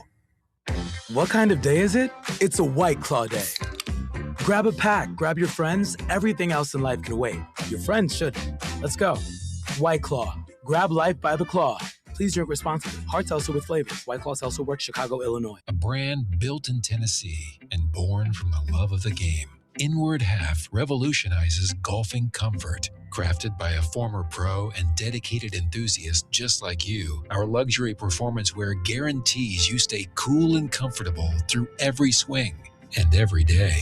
We're not just a brand. We've set out to create a lifestyle for those who understand that impeccable style and premium performance are a hole-in-one. Enjoy the walk-in with Inward Half. Welcome to Axle Logistics, where excellence isn't just a goal, it's an energy. As a leading third-party logistics company, Axle is powered by an award-winning culture built on a work-hard, play-hard mentality. Here, the drive for success is contagious and hard work never goes unnoticed. Whether you're just starting out or looking to level up, Axle Logistics is the place to launch your career. Join us and take your ambition to the stars. To learn more, visit axlelogistics.com. eBay Motors is here for the ride. Go ahead, feel your engine. Admire that perfectly installed exhaust. Your vehicle's moving along this freeway like it was made from fresh installs and a whole lot of love. With eBay Motors, you get over 122 million parts to keep it running. And with eBay Guaranteed Fit, they'll be the perfect fit every time. Plus, at these prices, well, we're burning rubber, not cash. Keep your ride or die alive at ebaymotors.com. Eligible items only. Exclusions apply. What's up, Fan Run Nation? This is Evan Rogers with ECR Total Landscapes. I'm happy to announce that our free stump grinding promotion for Fan Run Radio listeners is now extended to March 31st, 2026. If you've got trees in your yard that need to come down before they fall on your home, don't risk it. Call ECR Total Landscapes and mention you heard our ad on Fan Run Radio, and we'll get rid of that problem tree for you and grind those stumps for free. Call us at 865-384-2012 or check us out online at ecrtotallandscapes.com. Running a business, coaching a team, planning your next big event, you need more than just gear. You need SM Athletics and Logo Solutions. Custom uniforms, branded apparel, promotional products, done right, done fast, and built to show off your brand with pride. From local businesses to high schools to major universities, SM Athletics is trusted by winners. Get real service, get real quality, get noticed. SM Athletics and Logo Solutions, where your brand comes to life. Visit smathletics.com and let's build something great together.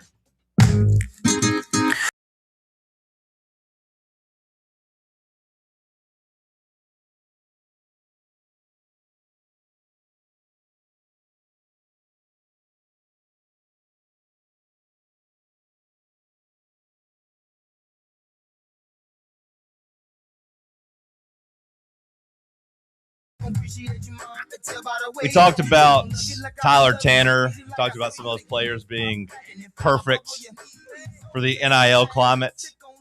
As guys are like, you know what? Should I go to college? Stay in college?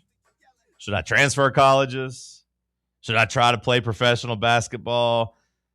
Try to make those decisions. Should I gamble on my games? Should I gamble on the games? How about I just bet on UFC? Or maybe I just bet on each pitch? Who knows? But this year is the lowest number of early entrants into the NBA draft in a long, long time. We peaked in 2021 at 363. This year, the deadline has passed. We are at 71. We are down to 71 players that have entered the NBA draft as underclassmen. Really? You said there were 363 in just a few years ago? There were 363 in 2021, right before NIL got popping. That was kind of the line of delineation right there, right? Like 2021 was kind of the last year. And then guys could start getting paid, I believe, in July of that year. That's total number of players? No, just total number of early entrants. Underclassmen. Yeah, underclassmen. You're at 363 in 2021. You're at 283 in 2022. You're at 242 in 2023. 195 in 2024. That was almost cut in half to 106 in 2025. I guess that's when the money got really serious. Mm-hmm. And now you've cut down even more. You're down to 71 in 2026. That's according to a field of 68. That is the lowest number of early entrants since 2003. That's a big drop off. That's so Vols that we still have our best player doing it, but what are you going to do? Well, when you're a projected lottery pick, or close to it. At least the first round pick. Yeah.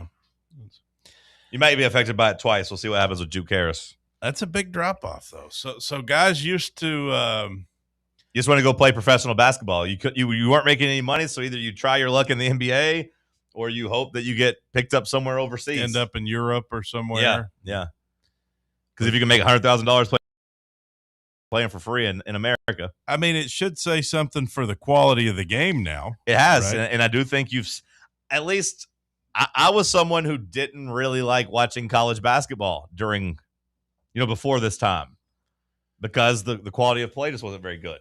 Mm-hmm. You have seen the quality of play go up a level. It's been a lot better. Makes sense. Yeah. When you got an extra 300 guys that are, NBA type or pro type players anyway, that are still playing the game. Right. Of course, you'll always have those just elite tier freshmen. Sure. But that's just a handful of guys every year. Sure. 71, though. Yeah. Down from 363 just 5 years ago. It's a wild difference. But, I mean, and it's interesting to see how the trend goes exactly with the money. Like the more money that is made, the fewer the guys that feel the need to leave. Well, that is interesting, but also obviously it makes sense. But I don't even think people can get mad because that was kind of the idea of the money. Now, I think the money is a lot bigger than anybody thought it was going to be, right? Yeah, we thought it was going to be like Weigel's paying Ziegler. Like, yeah, here's $100,000. Like, we'll put you on our billboards. Oh, yeah, guys can get paid now by their local car dealerships and get to be on billboards and make money from the local law firms and things like that. Or like, hey, you can go sign autographs. I remember thinking that was going to be a big one of like, hey, now they can go do autograph signings and make, the baseball players can do clinics and they can make an extra couple $1,000. Yeah, neato. No, it got bigger in a hurry. The biggest of the big boosters got involved. Of the 71 underclassmen that are leaving, it still hasn't really changed. This mock draft I'm looking at, the top 10, all still freshmen. So like you said, you'll still have your high end freshmen. Just your freakish. You said this number's only underclassmen? Yeah. Yeah. So basically, if you're not a freshman that's good enough to go, you're like, hey, you know what? Let's stick around school and make a bunch of money. I mean, isn't this what you would want at both levels? I think so. Yeah, no, I mean, I think it's a win-win for everybody. You only have 2 rounds in the NBA draft, so having, hundreds of guys in the draft is pointless anyway because it's just a bunch of forgotten careers if you're not picked. And now you could say, you've got less people to choose from. So like maybe the quality overall in the draft has gone down a little bit because, some of these guys returning to school would be maybe worthy of being drafted. But at the same time, I think that's a fair trade-off to get more development. Occasionally you miss out on a diamond in the rough that you might have scouted. Yeah, but you'd much rather draft somebody that you have more data on. I mean, especially later in the draft when you're not trying to draft, superstars at the top in the top 5. And again, I told you those guys are all still freshmen.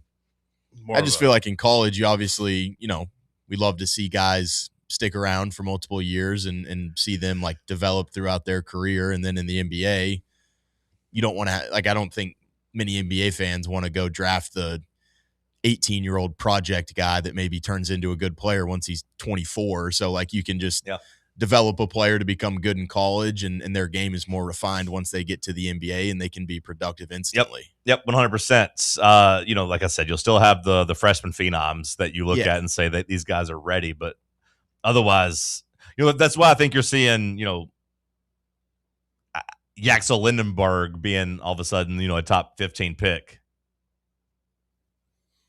I do appreciate the quality of the game in college basketball and how that's I think it's done something for my interest. I mean, I was more interested in games this year than I was the past few years. Well, this year was unique because you had a nice mix of actual like freshman phenoms and then, good teams.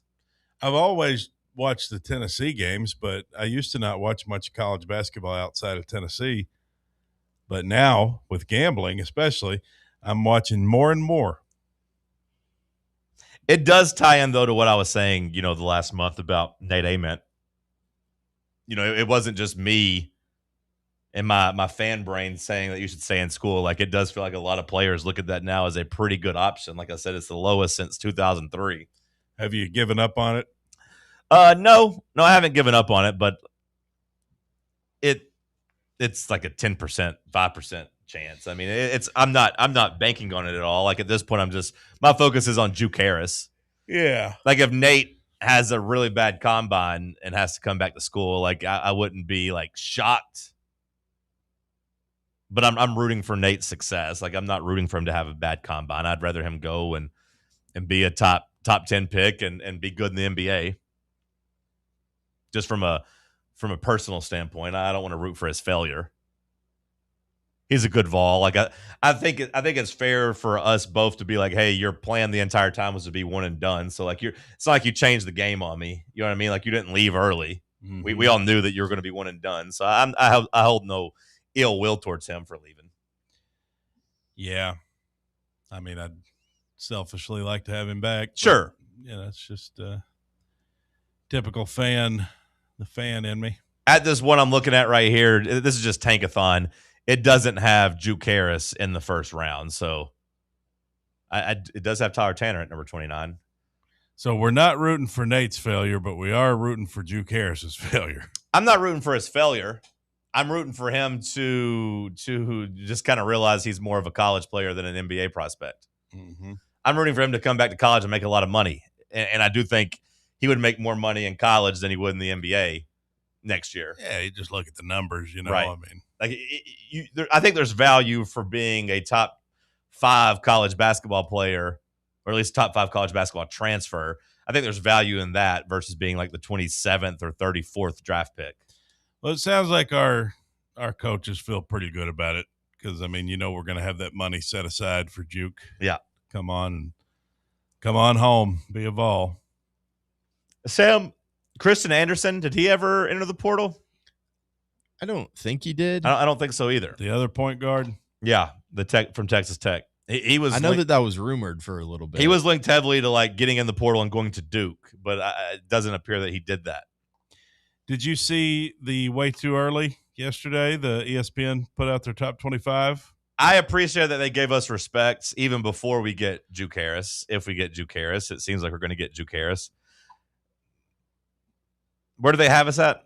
They have us at 11th. 11th. Okay, I knew it was right around 10. Which was 4th in the SEC. Okay. They had Arkansas, Texas, and Alabama all ahead of us. Florida's the number one team in the country. And Florida, okay, so 5th. Yeah, Florida's the number one team in the country on ESPN. Yeah, forgot about them. Yeah. Arkansas comes in at number 6. Texas getting a lot of love for what they added, which is kind of funny. I wonder how Amari Evans feels because right now he's not listed on Texas's projected starting lineup. Left from being a backup at Tennessee to go be a backup at Texas. I'm sure he got a nice check, but he's from Texas, isn't he?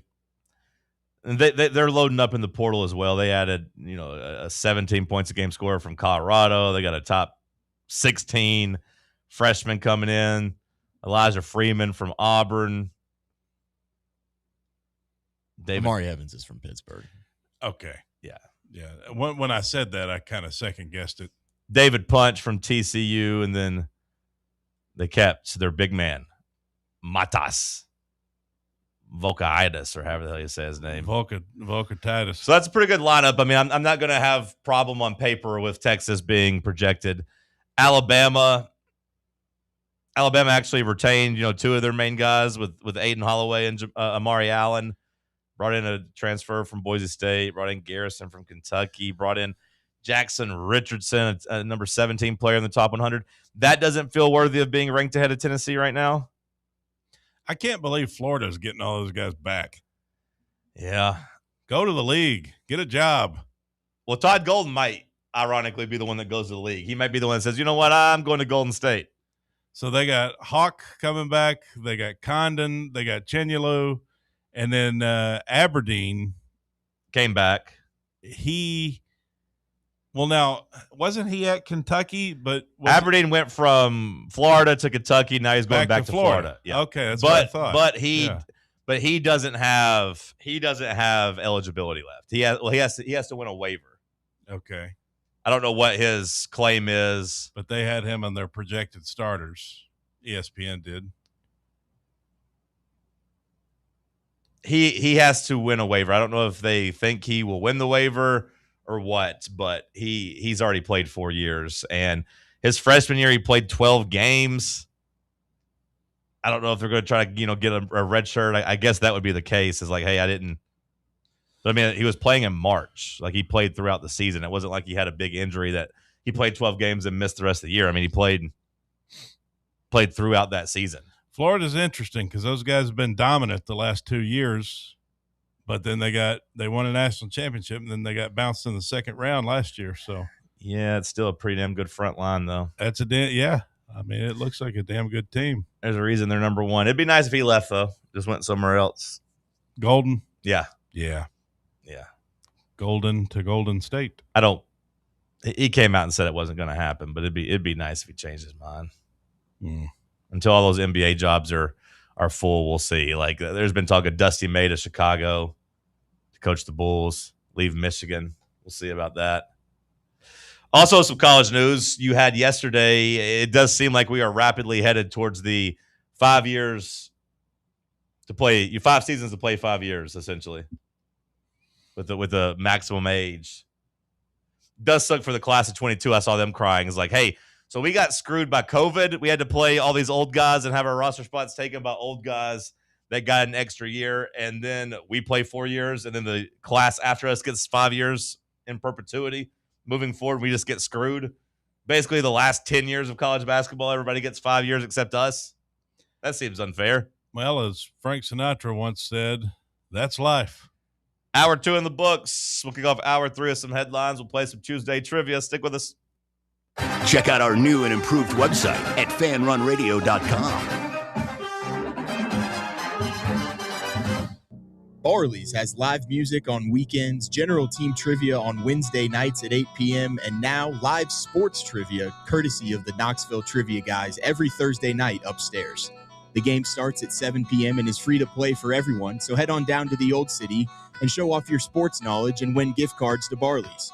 Use those gift cards to buy some delicious food and drinks, and you can take it all in with their wide selection of TVs and indoor projectors. Barley's Tap Room and Pizzeria. Citizens National Bank. Life is more fun with a Good Life account, offering extra benefits, including bank travel. Experience the trip of a lifetime to Ireland. Explore rolling green hills, historic castles, and charming villages across the Emerald Isle. Get in on the fun. Call 865-429-7935 today. Citizens National Bank. Banking never felt so good. Member FDIC. Surfside is made with vodka, real tea, and real juice, and has only 100 calories, 2 grams of sugar, and 0 bubbles. That's right. No bubbles, no troubles. That's why Surfside was named the 2025 Spirit Brand of the Year by MarketWatch. Their variety packs come with options: iced tea, lemonade, or green tea. Find your flavor by trying them all. Surfside, sunshine in a can. Must be 21 or older to enjoy. Party smart.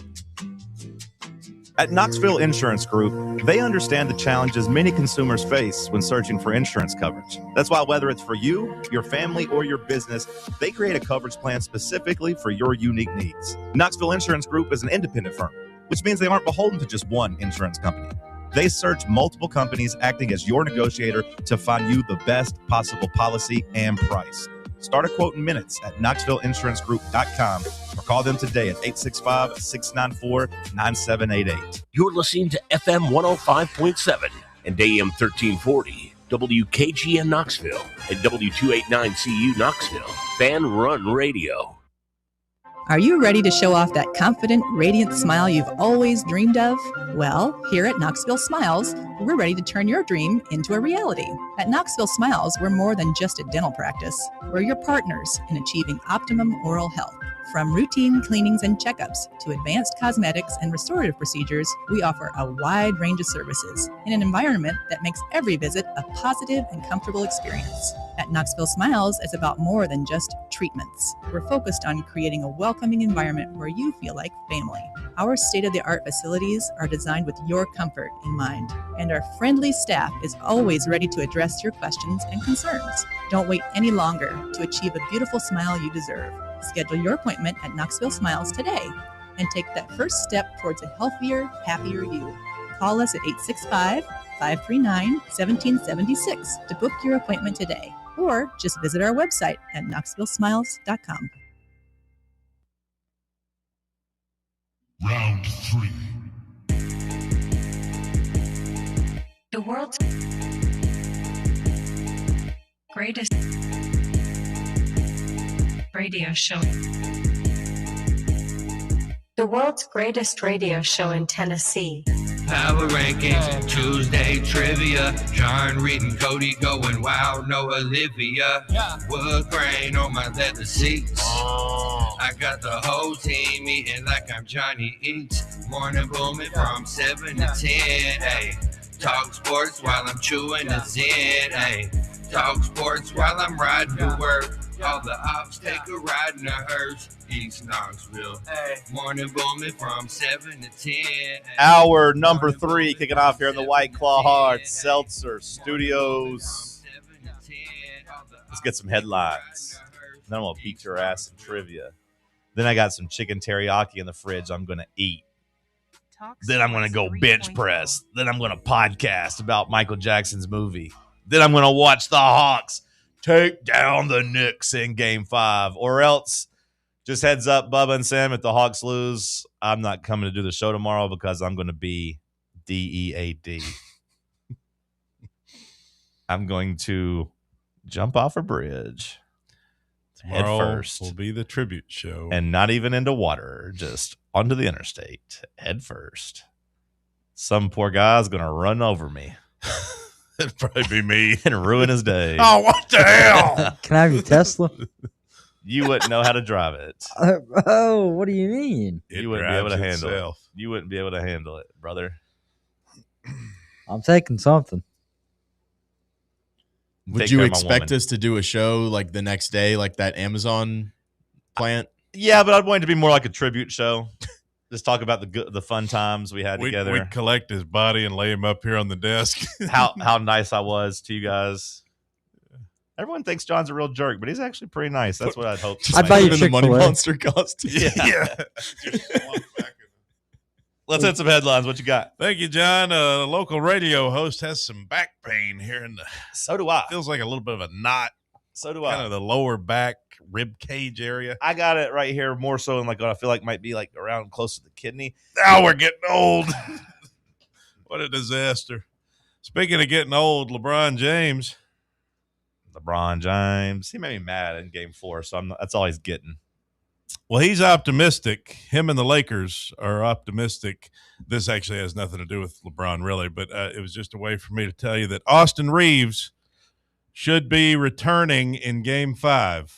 The Lakers and LeBron are optimistic for it. That is Wednesday. That is tomorrow night when the Lakers and Rockets play in Game 5. Austin Reeves had a grade 2 oblique strain, sources told ESPN Tuesday.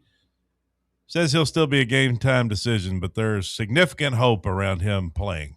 So, shout out to him. Austin Reeves. Did you see the latest Diana Rossini, Mike Vrabel situation? It gets so much worse, man. Yes, the Spotify playlist. It's so ironic to me that she's a reporter, but is so bad at covering her tracks, and now she's left such a trail for everyone to do all this reporting on her. And apparently, I saw people tweeting that she has deleted the playlist. She has deleted her Spotify account, or at least like made it private, where people can't go through and do this. But Diana Rossini made a Spotify playlist called "Turning the Page" that she shared with a user named Mike on December 19th, 2022. Which just so happens to coincide with the Titans' 4-game losing streak, where they went from 7-3 to 7-7. I'm getting like really close to apologizing to John Robinson and just blaming the Titans' downfall on Diana Rossini. I'm not going to apologize to John Robinson because he drafted Isaiah Wilson and Caleb Farley, and like his draft. There's no way that we can excuse his draft performances. But in terms of the breakup. What was it John Robinson tweeted last year on his birthday or his wife's birthday or his Instagram? I do remember that. It was something about him being fired, but I was wondering, was there anything cryptic in there that he had said something? I'm wondering if these guys all knew about this. That's what the Titans need to come out and say is like, we fired Mike Vrabel because he didn't uphold our standard. We didn't want to talk about it because we're not one to gossip, but we fired him because he was banging the reporter. Turning the page. Pretty terrible playlist too, by the way. I don't know if you saw the songs on it, but it was. I didn't see it. No bangers on it. I did not see the songs. I just saw that it was a story. I did see where Mike Vrabel was spotted in Salt Lake City, and apparently he had bought his wife an apology present. Did you see that? Yeah, but just like I was confused. Why did he go all the way? Why did he go all the way to Salt Lake City to do that? I was confused by that part of the story. I'm really not sure. Jim Wyatt reported for practice in 2023, they played Def Leppard, Guns N' Roses, AC/DC, Motley Crue, Metallica, and there was a lot of that on the playlist. A Cleveland Guardians fan has returned a baseball that he stole from a little girl after being shamed off of social media. Good. He decided to do the right thing. If you can't take the heat, get out of the kitchen. Return the baseball. Yeah. Yep. Let's see what else we've got here. Ty Simpson met secretly with Sean McVay before the draft. Apparently, he had a secret meeting with McVay. So McVay was aware of Ty Simpson. He said, "We tried to keep this under wraps as long as we could. It was something to where I knew they were interested, but they wanted to make it private and didn't want people to know that they were interested. So I had some secret meetings with Coach McVay, and I just was trying to be on script and do what everybody told me and not tell anybody." Last Resort by Papa Roach. Welcome to the Jungle. There's a couple bangers on there. Yeah, Last Resort is a banger. Raise Your Glass by Pink. You consider that a banger? I do. This is my last resort. Suffocation, don't breathe in, don't give up. Welcome to the Jungle. That's pretty standard. Basic. Well, apparently a lot of these songs on this playlist were songs that Vrabel would like put on the speakers for Titans practice. Welcome to the Jungle. That's basic stadium playlist music. He'd put Raise Your Glass by Pink on the playlist. I don't know if it was all of this. Cuff like, It by Beyonce. Someone tweeted a screenshot of some like Jim Wyatt article where he mentioned all the songs that were like overlapping. Yeah, but apparently that was on Vrabel's birthday. They played his playlist on his birthday. Was the report. Is Neyland Stadium? Are we still playing the damn Welcome to the Jungle on the? Are we still doing that? When Neyland? Who the hell do we play? It's third down. We've been playing it for years. Welcome to the Jungle. Yeah, we've been doing it for years. I think it's played out. When do we play it? Or like opening up for the kickoff. Yeah. That's not Welcome to the Joker and the Thief. Yeah, that's not Welcome to the Jungle. That's Joker and the Thief. Well, we play it. I don't know exactly when we play it, but I know we play it because it's pretty tired. I get fired up for Joker and the Thief. Yeah, Joker and the Thief. It goes. We used to play 10 Million Slaves. Remember that one? Oh. How'd that one go? It's a great song. Because I don't know that one off the top of my head. Let me play it for you. You'll recognize it immediately when it starts. Did we play Welcome to the Jungle on third down? Was that our new third down song? It was the UT Medical, Otis Taylor. Oh, yeah. Remember that? Right after the UT Medical Center would do like that. Yeah. I feel like that's probably still there. She's just an American girl. And then girls. So you got Tom Petty and some Motley Crue on there. I don't see any Tom Petty on here. But maybe Bubba's got the full, American Girl. Yeah, maybe he's got the full playlist. On the 15 songs I see, I don't see American Girl because I know that's a bop. What else is on there? My Love by Route 94, House Party by Sam Hunt, Break My Soul by Beyonce, Renegade by Styx. Yeah, Photograph by Def Leppard. Terrible playlist. No vibe to it at all. Just all over the damn place. Hey, they had Pump It Louder with Tiesto and the Black Eyed Peas. Crickets. So, yeah, anyway, Ty Simpson met with Sean McVay. Okay. So they were all lying about the secret stuff? Like, because he said they didn't meet. He said they secretly met. Well, yeah, but earlier he said he didn't. Did he say he met with McVay or just the Rams? Okay, because earlier when he got drafted, he said he had never met with McVay. McVay was acting all mad. Secret. Yeah. So they're just all actors? They're that worried about Matthew Stafford's feelings? I don't know. Live Golf will be postponing their New Orleans stop for June. The scheduled tournament in New Orleans in late June will be postponed, sources told ESPN, as the league continues to attempt to secure additional funding from Saudi Arabia. Is it over, Sam? Is it cooked? Yeah, they're cooked. They don't have an event on the schedule between June 7th and July 23rd. The commissioner or whatever made a mistake by coming out and saying it was going to be business as usual, full throttle. Mm-hmm. It was very clear that wasn't going to be the case. Apparently, like, there's guys that are on Live Golf that are trying to, like, reach out to the DP World Tour to try and get, like, some status over there for whenever this thing officially goes under. The feds are planning to file more charges against Terry Rozier. Oh, yeah? Yep. Oh, wow. On the whole NBA gambling scheme. Really? Yep. It says federal prosecutors said Monday they had developed evidence that he solicited and received a bribe during an alleged gambling scheme, and there would be additional charges coming. I guess we don't really. There's not really anything they can add to this to make it look worse. I feel like he's already pretty cooked. But maybe.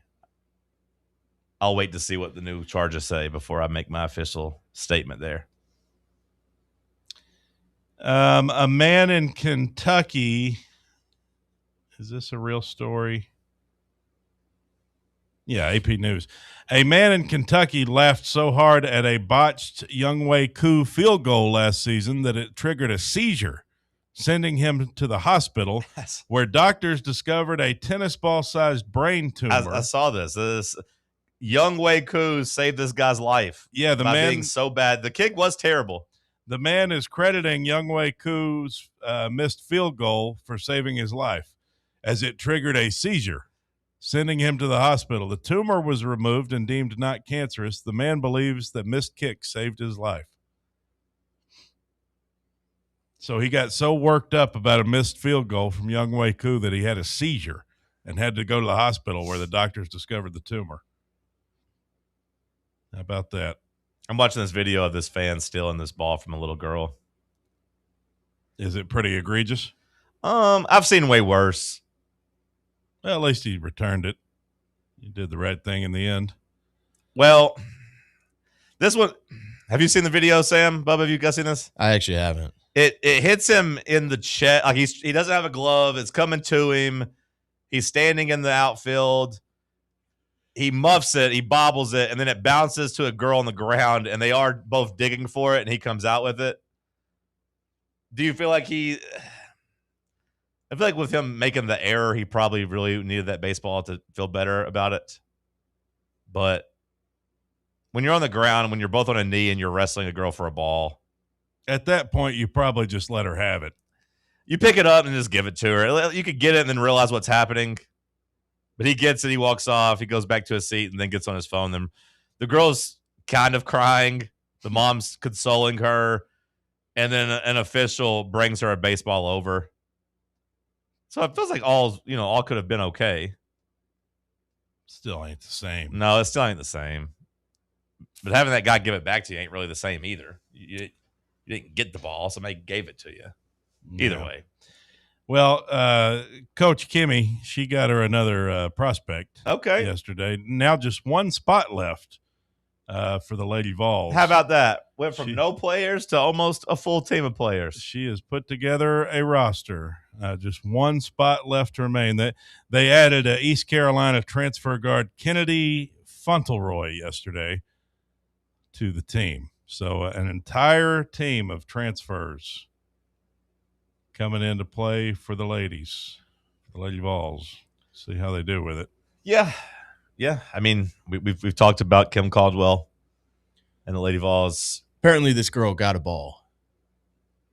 They were playing the Rays, and one of the Rays reporters, like the Rays broadcast, was talking trash about this guy, and they one took of the her a Rays ball. reporters went and gave her a ball. Yeah, no, I said that. Okay. Well, I didn't say a Rays guy. I just said an official looks like they took her a ball. That's a tough move for the Guardians. The home team can't even go give that girl a ball. It's got to be the visiting team. Yeah, I didn't realize that. That's tough. He looked like he was just wearing a security shirt to me, but the Rays cucking them there, that's tough. So if a kid already has one ball, is it okay to take the other foul ball to them or thrown to them? I've never really understood the desire to even bring a baseball home. What are you going to do with it?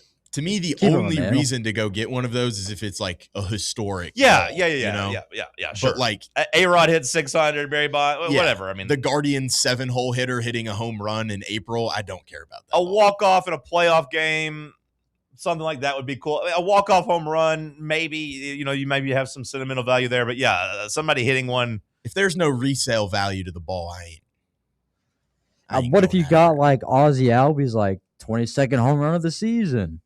22nd, no, but 50th, yeah, sure, 50th, but there might be some resale value there. There's got to be a significant statistical reasoning to have it. I think if I went to the game and it was a big home run and it was a date or you're with your kid or something, I think you keep it then for sentimental value. Maybe you put it somewhere, but this guy's a grown-ass man. There's no sentimental value to this. I hope that Zach Campbell Day on Judgment Day has to face, the music for stealing that many balls from little kids in his life. It would make the little kids a lot happier. Although my buddy, he's got one of the all-time pictures. I need to see if I can get it for you. It was a huge Braves game, and it was a big home run, and he made a really good catch barehanded, and he's holding the ball up and screaming. And there's a little kid, a little 12-year-old next to him that had a glove that's pouting so much. And it was a big, I want to say it was a walk-off home run. He caught it. He's like, ah. And it went viral. MLB tweeted it out. And he's got red hair. And the replies were just nothing but he caught a ball but couldn't catch a soul. You know, like the South Park jokes about how redheads don't have souls, and they just lit him up on the internet. But it was such a cool picture. Shout out to my boy Powers. I was watching the game at home, and I saw the home run. I was like, oh, it's my boy. It's my boy Powers. He caught it. It might be hard to recognize in the moment too, but I do think if you catch a ball and then give it to a little kid right next to you, you have a 90% chance of getting something way better than a ball. Probably not, but at least you get people on the internet saying, wow, that's a nice guy. I feel like a lot of the times you get like, you know, someone in the dugouts watching and some guy sends you like a signed bat and then like a team employee goes and gives it to you or something like that. Probably, maybe. But the Guardians weren't going to do it for this girl, so, you know, sometimes they drop the ball. Oil has surged beyond $100 a barrel as talks with Iran have stalled. Bro, it's fixing to be over $4 a gallon out there for unleaded. It had gone down a little bit. It was $4 a gallon when I drove past the gas station this morning. The pilot right off of exit 373 was $3.99. Damn it. Yep. Also, apparently, Diego Pavia made it rain at a strip club weeks before the NFL draft, says TMZ. What do we think is next for Diego Pavia over the next 2 years? The Canadian Football League. Backup UFL. Backup UFL? I bet he's a starter in the UFL. No, like he'll be a backup for the Ravens, and then he gets cut for after 2 seasons, and then he's in the UFL. So you think he's actually going to make an NFL roster and be a backup? Yeah. I don't think that.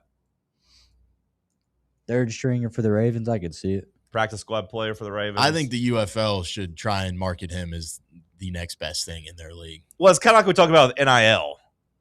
I do feel like the UFL or USFL, whatever the hell it's called, should be trying to take these players and actually give them a platform. I'm not saying I would watch more than one game, but I'd watch one game. You remember when Johnny Manziel made his like Canadian football debut? That was a pretty big deal. Now we only watched like one or two of those games, but we watched. And Pavia should go there and ball out like in. I mean, that's what Doug Flutie had to do. I mean, we've had quarterbacks like Tommy Maddox, you know, in the XFL, the original XFL. We've had some quarterbacks play their way onto teams.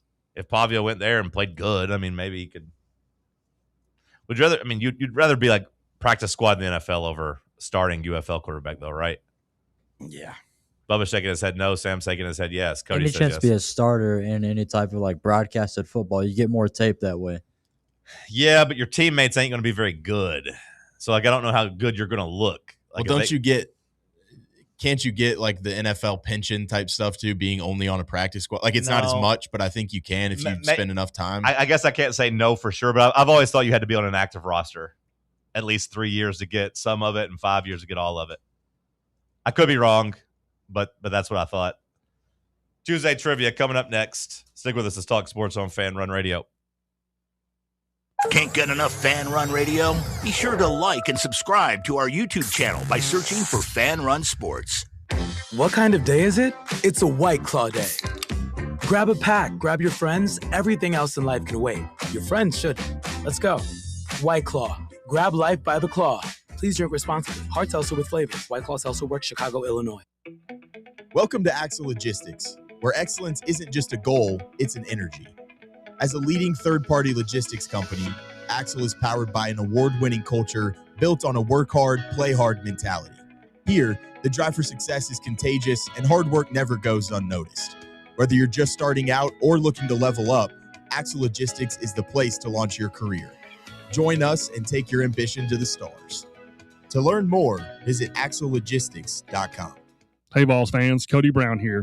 I grew up right here in Tennessee and know what it means when someone says, I've got your back. That's why you can trust Farm Bureau Insurance of Tennessee. Whether it's your home, your vehicle, your family's future, or the business you built from the ground up, we will show up for all of your insurance needs. We are Tennesseans who understand what matters, which is doing right by you. Insurance is not all about just paperwork and policies, but it's about the people we insure every day. So if you want insurance that hits home, give me a call at 865-992-3871. Go Vols. Located in Knoxville's historic Old City, Barley's offers great food, live music, the best draft beer selection in town, and now your new favorite place to watch sports. Their indoor projector is perfect for any weather, and they've revamped their upstairs area with more TVs to take in all of the action. Their menu features hand-battered chicken tenders, juicy burgers, fresh salads, and the tastiest pizza in Knoxville. You can enjoy their happy hour drink specials daily from open until 6 p.m. Barley's Tap Room and Pizzeria. Are you ready for the start of a new season? Maybe looking for your team to go on a tournament run? Get game day ready with Crumble. Head on over to your nearest location and pick up 12 pre-selected cookies plus exclusive toppers. When you're looking for dessert options, there's no question about who you should call on. Our listeners already know. Last year, the Dubai chocolate was a home run, along with the brownie batter. Oreo crumb was another crowd favorite. What new flavor will set the standard this season? If you're in the Knoxville area, there are 3 locations ready to serve you: Clinton Highway, Parkside Drive, and Maryville. Download the Crumble app to build your best lineup and vote on the best combos. You can even put your bid in to request a new flavor. Order in the app and slide on over to your nearest location.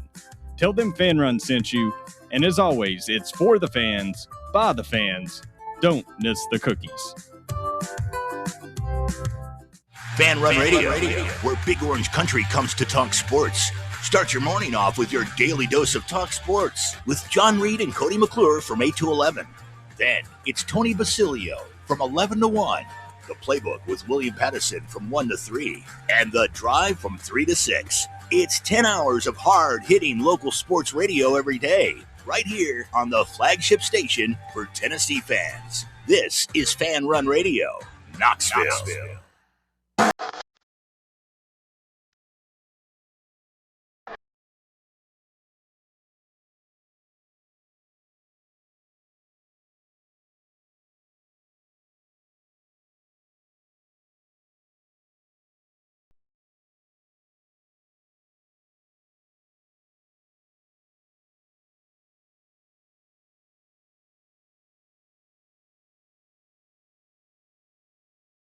Dan, let's play a little Tuesday trivia.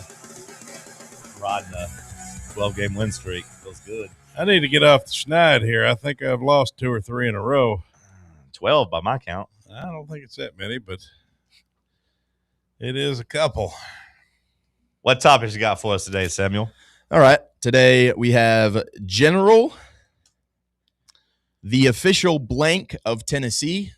Ooh. See if Sam uses lube this week. Local college team names. Local college team names? Okay. Voice actors. Oh, my God. Oh, God. I name the events, you name the year they happened. Name, year, event happened. All right, I go first. Okay. General, official blank of Tennessee. Local college team names, voice actors, events, and year. Did you come up with these categories, Samuel? I got a couple sent to me. Okay. Give me events and year for 3, please. Damn it. Events and year for 3. I'm going to jump off the bridge. Duke lacrosse team suspended following sexual assault allegations. Ooh. Talladega Nights releases in theaters, and Barry Bonds hits home run 715 to pass Babe Ruth. I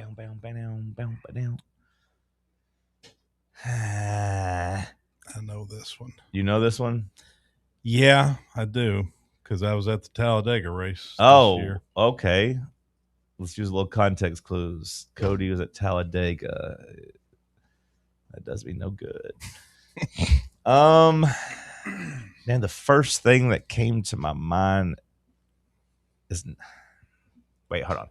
Okay. Barry Bonds hit what number home run, Sam? 715 to pass Babe Ruth.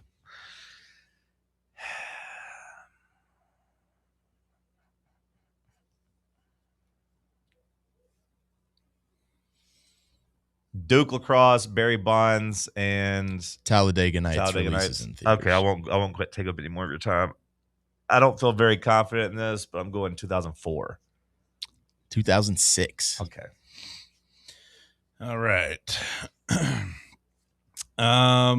Let's go with local college team names for 3. I don't know about this one. Pellissippi State. That's what I thought it was going to be, stuff like that. And I immediately regret this decision. I knew this at one point in time, but there's no way I'm going to think of it now. That's what you get for moving all the way from out of state here. Yeah. Us locals know this by heart. Okay. Bubba, I went to Pellissippi State, and I don't know this.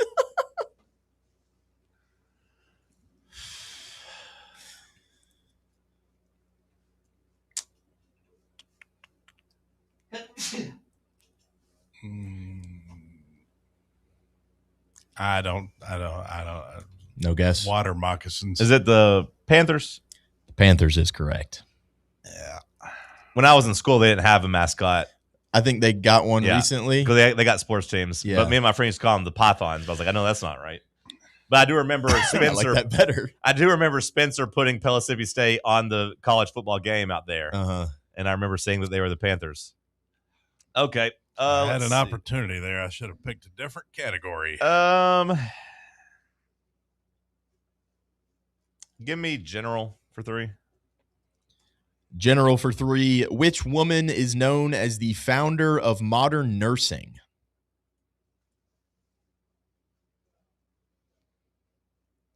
Jesus Christ. That's one. It's one of the things that when you tell me, I'm going to be like, oh, yeah, I don't know it. I think I know what I'd guess. Go ahead. I don't have one. Mother Teresa? Florence Nightingale. Oh. I've heard of Florence. I've heard of her, but I thought she was like an actress. I thought she was a singer. Florence and the Machine. Okay. Jesus. Okay. Door's still open. Ay, caramba.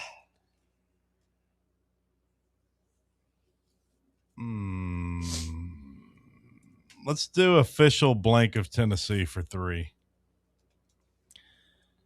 What is the official state bird of Tennessee?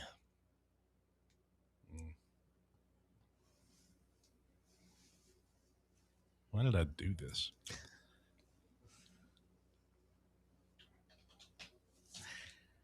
I think I know this one, which sucks because I knew Cody's local college team names, but I'm 0 for 2 on mine. Could have been 2 for 2. The hummingbird. That is incorrect. It's a robin. I would have gotten it right. I would have said hummingbird. Never mind. Mockingbird. Wait. No, I would have said mockingbird. That's what I said. Cody tricked me. Oh, yeah, sure. No. Cody tricked me. Sure, I don't need credit for it, but I knew it before you said. But then yeah, hummingbird, mockingbird, it threw me off. Uh-huh. Yeah. I would have said it. Give me voice actors. I'll try voice actors for 3. The man of 1,000 voices who had a career spanning 60 years voiced many of your favorite Looney Tunes. I was really hoping the question was who does the Reese commercials. That's what I was really hoping. I don't know any voice actors. This is a terrible decision. Mel Blanc. Yeah, I mean, I've heard that name before, but that category was sent to me. I don't know any of these names in here, honestly. Maybe I'm just stupid, though. Got a real stalemate so far. A lot of counter moves here. Give me the you know year. His questions. Cody knows yours. Give me the year question for 4.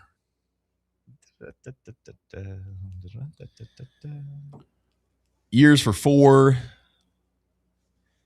The completion of the Panama Canal. Archduke Franz Ferdinand is assassinated, and Paramount Pictures is created. 1929. No. 1914. Yeah, it's World War I, brother. That's what started World War I was Franz Ferdinand got assassinated. Okay. I was so mad when that one was a 4-pointer. I was like, damn, that's pretty easy. Yeah, right. I thought that Cody was definitely going to know the start of World War I. The start of World War I. Guy. To be honest, I didn't even hear the rest of it. I just, when you said Panama Canal, for some reason, 1929 popped in my head. Yeah, okay. It was wrong. Someone can just get a 2-pointer and get on the board here. Yeah, that might be the move. Give me local college team names for 4. Local college team names for 4. Yeah. Lee University. The Flames. That is correct. Come on. That's not cool. Big swing right there. Thanks for motivating me by taking the events and years for 4.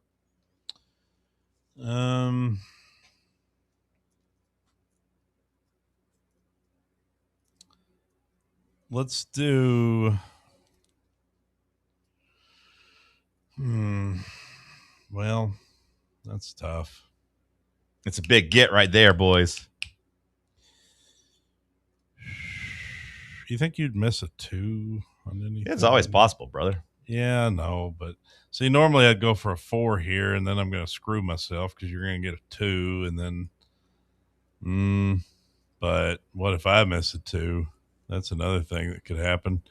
Let's go with general for 4. This is a terrible idea. Big Daddy bets the pot. Terrible idea. General for 4. What is the term for a vast cloud of dust and gas in space?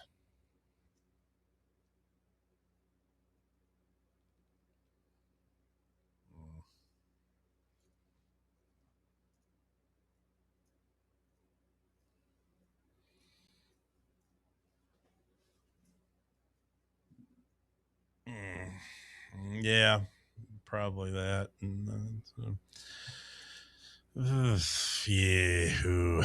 Meteor, comet, asteroid, a vast cloud of dust and gas. That's yeah, I don't know. Nebula. Give me official blank of Tennessee for 4. Name 2 of the 3 state insects of Tennessee. Ladybug. Oh, wow. Ladybug's one of them? That is one. Oh, turn up. I don't know any other insects. I really don't know any other insects. Ladybug, got that one.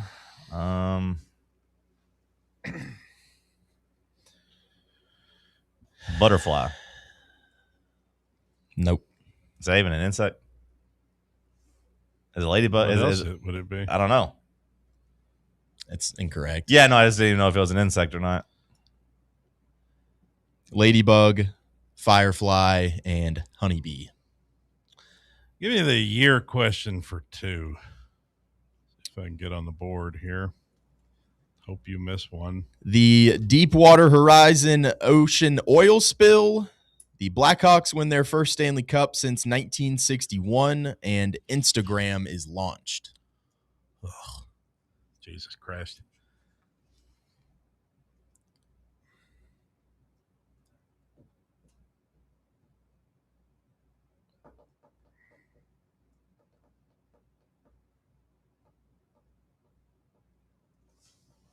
What oil spill? Deepwater Horizon.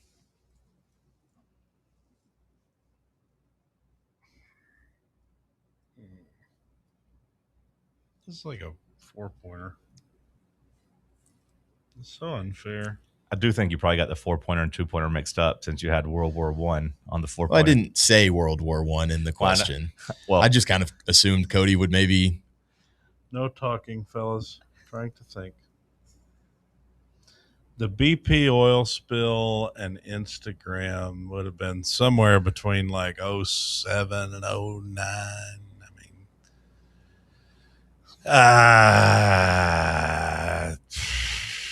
2009. Let me guess. 08. 2010. 2010. All right. Local college team names for 2, please. Maryville College.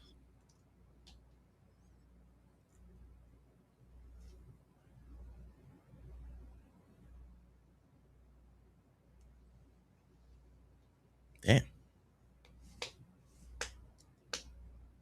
Well, it's confusing me because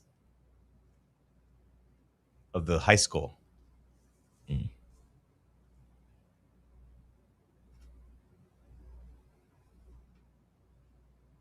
What the hell is Maryville College's mascot? The high school is the Rebels. I think it's the Sea Otters. I'll go with Maryville Sea. No, I don't think he'd give me the answer there. I'm just telling you what I think. The Governors keep coming to mind, but I know it's not them. Or I don't think it's them. I know Austin Peay is the Governor. Surely they didn't have the same damn name. Admirals? Maryville. The ads?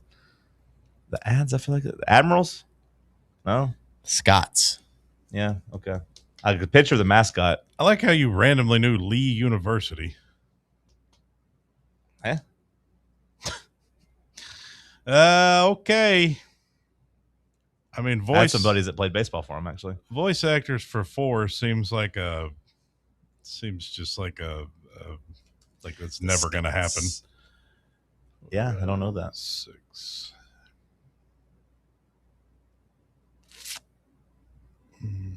Sorry to all my friends who went to Maryville College. My bad. Are you doing it or no? What are you doing? 1, 2, 3, 4, 5, 6. So if I get a 2 and then you miss a 2, I could tie the game. If I don't get the 2, then you get a 2. It's over. Let's go with General for 2. General for 2. In literature, what is it called when a story reaches the highest point of drama or action in its plot?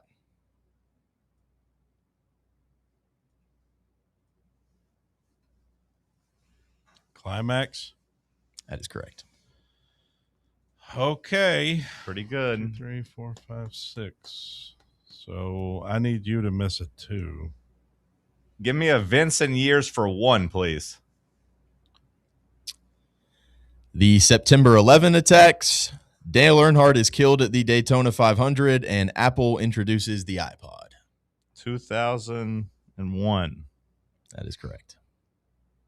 Cody forgot there was a 1-point option. No, I didn't. You were looking at me like you fleeced me, but I was going to need a 5 anyway to win.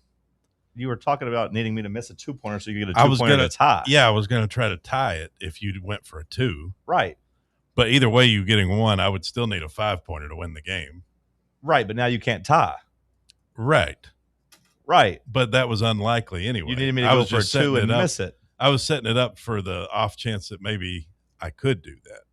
But either way, I was going to have to go for a 5 at some point to win. You know what I'm saying? No, you could have tied it and won the tiebreaker.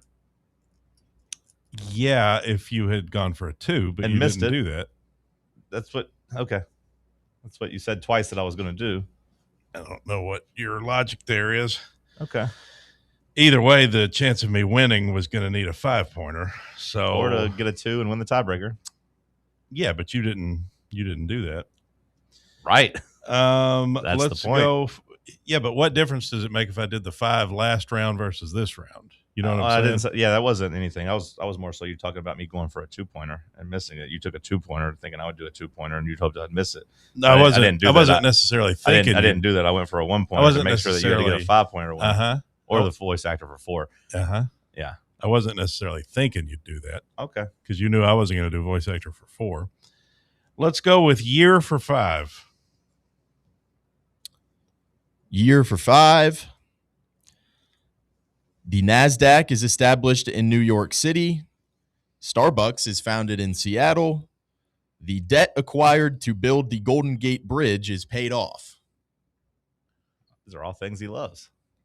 Stocks, Starbucks, California. Can you repeat the question, the first 2? The NASDAQ is established in New York City. Starbucks is founded in Seattle. The debt acquired to pay off to build the Golden Gate Bridge is paid off. 1999. 1971. All right. Starbucks has been around since 1971.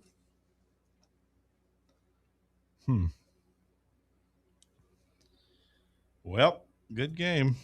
Last call on the other side. Stick with us. It's Talk Sports on Fan Run Radio. Here at Fan Run Radio, we're not just some podcaster streaming from his mother's basement, but we're also not a bunch of mouthpieces on state-run radio telling you what we've been told to say. We're the flagship station for Tennessee fans. This is Fan Run Radio, Knoxville.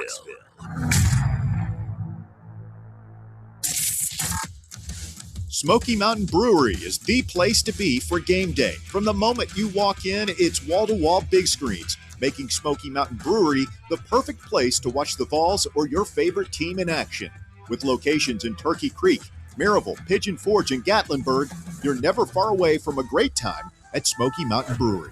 Try one of their world-famous microbrews like Black Bear Ale, Mountain Light, or Cherokee Ale. Juicy burgers, wings that bring the heat, and delicious handmade pizzas made with hand-tossed crust from the freshest ingredients and their own special sauce from a secret recipe, topped off with hand-grated cheese and farm-fresh toppings. And don't forget, those famous microbrews are also available in kegs for your next party or in 6-packs and growlers to go. So grab your crew and head to Smoky Mountain Brewery and tell them Fan Run Radio sent you. Smoky Mountain Brewery. Eat local, eat good. Are you thinking of buying a home but don't know where to start? Well, call VFL Josh Travis, your local mortgage expert with Foundation Mortgage, based right here in Knoxville. Whether it's your first home or your forever home, he'll keep the process simple every step of the way. To get started, visit mortgagebrokerjosh.com or call 423-312-9777 today. Foundation Mortgage Company, LLC is an equal opportunity housing company. NMLS number 1387311.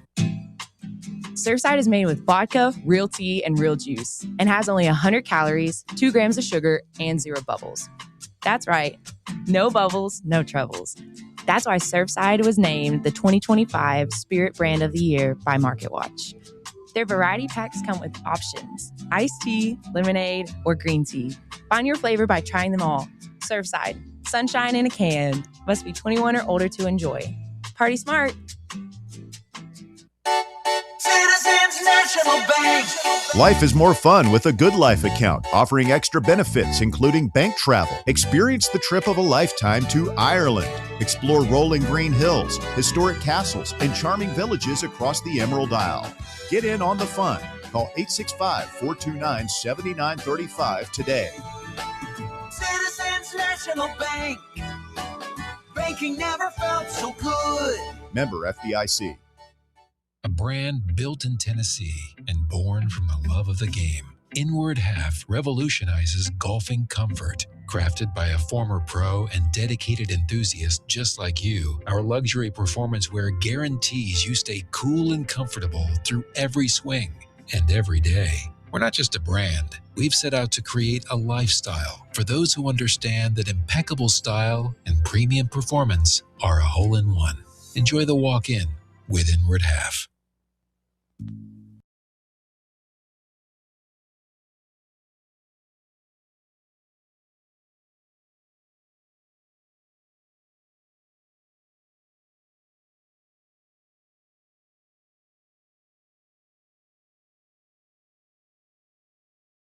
What'd you say over there?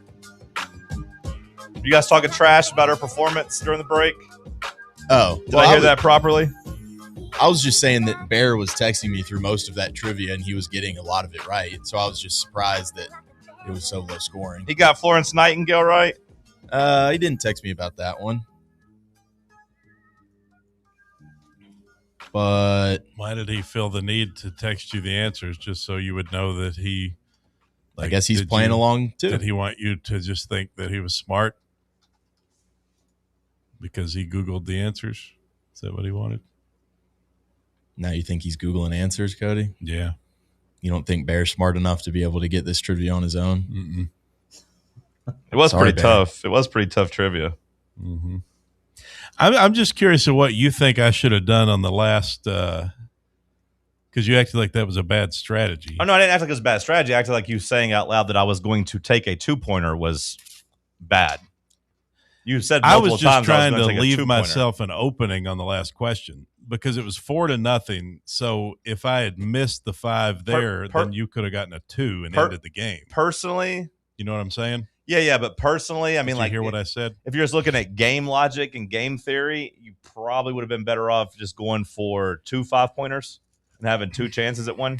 I wouldn't have got one. No, you probably wouldn't have. But you would have ended the game because it was 4-0. So if I had missed you got a 2-pointer right. No, but listen, if you were up 4-0, so if I had gone for the 5 there and missed it, then you would have simply gotten a 2-pointer next. I mean, yeah, maybe, but either way, you were betting on me missing a 2-pointer, or you getting a 5-pointer right. But I set you up to take the 1-pointer so that I at least had a chance on the last question. Like I at least had a shot. Whereas if it was 6-0, I wouldn't have had a shot. You know what I'm saying? I mean, but either way, because I bet you would get the 2. Yeah, but either way, you have to get a 5-pointer in this equation. Well, yeah, that's true. You needed to swing, and that wasn't going to happen. Yeah, you needed to swing for 2 5-pointers. But there was the off chance that I thought maybe you'd take a 2 also. But I put the ball in your court. Like to me, it made perfect sense. I hear you. I don't know. Either way, I wasn't going to get a 5. So. What was the Tennessee official 5? That's where I thought you should have gone. I thought you might have had a puncher's chance in that one. That. What is the official beverage of Tennessee? Jack Daniels. That's what it should be. Milk. Damn, I've actually heard that before. Yeah, we've had that on here before. Not doctor. I don't think I would have thought of it, though. Because I always think Mountain Dew because, it was created here. But milk. We love our cows. Bubba, what do we miss so far today? Well, John, we've missed a couple things that have happened. Couple things? Yeah, some might say. We've got a Sri Lanka arresting 22 Buddhist monks because they allegedly had over 110 kilos of cannabis. I saw that. The monks are smoking pot. I don't know if they were smoking it or selling it. I don't know what they were doing, but they had a whole bunch of weight on them. Paige Beckers finally comes out and says that maybe they should just focus on her as a basketball player, not her relationship. I done and reported that. Well, I want to report it again. We have Klay Thompson and Megan Thee Stallion, Splitsville. Clay's back on Raya, that app. What do we make of the Klay Thompson Meg Thee Stallion breakup? Good for him. That's what happens when you get out of California. You're a different man. What do you make of it, Sam? Seems like he can spend a lot more time on his boat now. Seems like the ass shaking's probably only cool for like a week or two, and then you're like, okay. I think he was lying about her cooking too. I think that was his last gas to keep her around. Spaghetti with. I think really it comes down to like, I think we see Meg Thee Stallion shaking her ass and probably hold her on a pedestal of sorts, but then you're like, oh wait, Klay Thompson's made like $300 million playing basketball, and is like a pretty cool like 6'6" guy. Like he probably. You can find literally any other one. Yeah, he probably doesn't have to be a part of this whole rap culture that Meg Thee Stallion's running around selling her nasty lyrics and shaking her ass for everybody. He could probably just chill on his boat and find him a couple nice Instagram model-looking girls and just have a good old time. I think the fact that it took him this long to realize that exactly what you just laid out, like, I could pretty much get whatever I want as a 6'6", $300 million man. Like, why am I choosing Megan Thee Stallion? Yeah. I mean, Meg seems just cool. A status. I mean, Meg seems cool to me sometimes, but then like she clearly settled down with some like borderline supermodel that doesn't do what Megan Thee Stallion does. He can find a beautiful woman who can cook anywhere. Well, it's clear that she's got some personality. I won't call them flaws, but like none of her relationships have worked out. So like something's going on there where we're either her hot girl stuff isn't working out, or they always say no matter how beautiful the girl or somebody tired of sleeping with them, maybe just like on to the next one. I'm Klay Thompson. I did think all the Meg Thee Stallion fans went a little too far. They were wishing death on his dog. Damn. They were wishing bad things to happen to his cute little doggy. That's how much they're mad at Klay Thompson right now. I did think Meg Thee Stallion announcing it, talking about it, and then crying on stage later that night, that seemed a little performative to Wasn't me. the whole rumor that like she was getting with someone else on the team? No, I didn't see that. The rumor is that the rumor was that he cheated on her. When she put a statement out, she said infidelity is one thing that I won't tolerate or something. So she basically put it out there that Klay had cheated on her. I thought I read something that she had hooked up with someone else on the team or something like that. Oh, an NBA player cheated on her? Well, to be fair to her, she probably thought he's out of his prime. And why? She probably thought like he's old now. He's near being out of the league. Maybe he doesn't. You mean the one profession in the America that gets the most women? Without a doubt, that guy cheated on her. I didn't think she had to put all their business out, but then like she's on the stage crying and stuff. It just felt a little performative. Yeah, Cody, she says that she makes spaghetti and catfish. People love spaghetti and catfish every week. Okay. She from the South? She's from Texas. Okay. She's from Houston. All right. Well, that checks out. Spaghetti and catfish. Houston might not be right, but she's from Texas. That sounds like some Houston type of cuisine. She brought him around the family. She thought it was going to be it. He said, nah, I'm good. I never had spaghetti and catfish. Popular dish. What kind of sauce you use with that? I don't know. I think it's just regular red sauce. Really? Sounds good. I'd like to try it. What's stopping you, brother? I don't know how to make it. I don't know anywhere that serves it. You can't even get good catfish around here. I think making catfish is probably pretty easy. You can't get good catfish around here. I've never found a good catfish restaurant around Got to here. go up to Townsend for that. Yeah. There was a place that used to be, was it Allison's was a place that I knew around here, but I don't know if it's still open. Jackie's Dream used to. Yeah, Jackie's Dream, people like that catfish. And then another thing is Mason Miller got screwed last night. Good for him. Who the hell is relief pitcher for the Padres, kind Okay. of shined in the World Baseball Classic. Okay. Had 34 in like a half or a third scoreless innings. And then there's a ball that went foul that the umpire called fair. And as a result, boom. Did you relate to that? I did a lot. As an umpire? Because the first video I saw, the ball was still on the line, and I said, it looks pretty fair to me.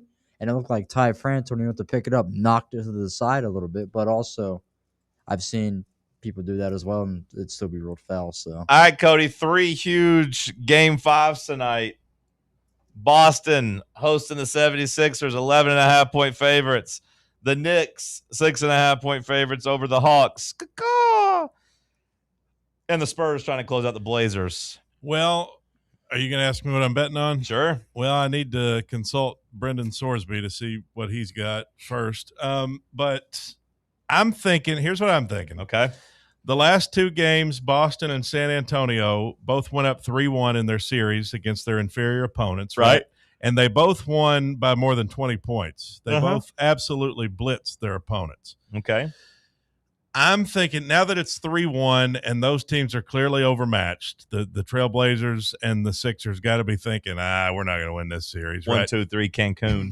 I'm thinking I'd take Boston and San Antonio to cover their spreads, but maybe juice it down just a little. Like make it like minus 200, so like minus 6.5 and 6.5 or something like that. Okay. Or 5.5 or 7.5, something like that. Juice them both down just a little. And then I will do something in the Hawks-Knicks game at your advice. I will see what you think. Just buy the Hawks up to like 10.5, and there you go. Bada boom, bada bing. That's been a very close series. Yeah. Except for last game. But the last game, it was kind of a whooping. I think the Hawks will bounce back, and I don't think they'll get blown out tonight. It's at 6.5, isn't it? Yeah. I don't know if they got a win in them or not, but you think they'll cover that spread? I think if they cover the spread, they'll win. I might take them to cover the spread. Okay. Like I think if it's within 6 points, they'll win, or I think they lose by 9 to 12 points, probably. I don't know. That'll do it for us. The Tony Basilio Show coming up next. Sam over there just pushing damn buttons.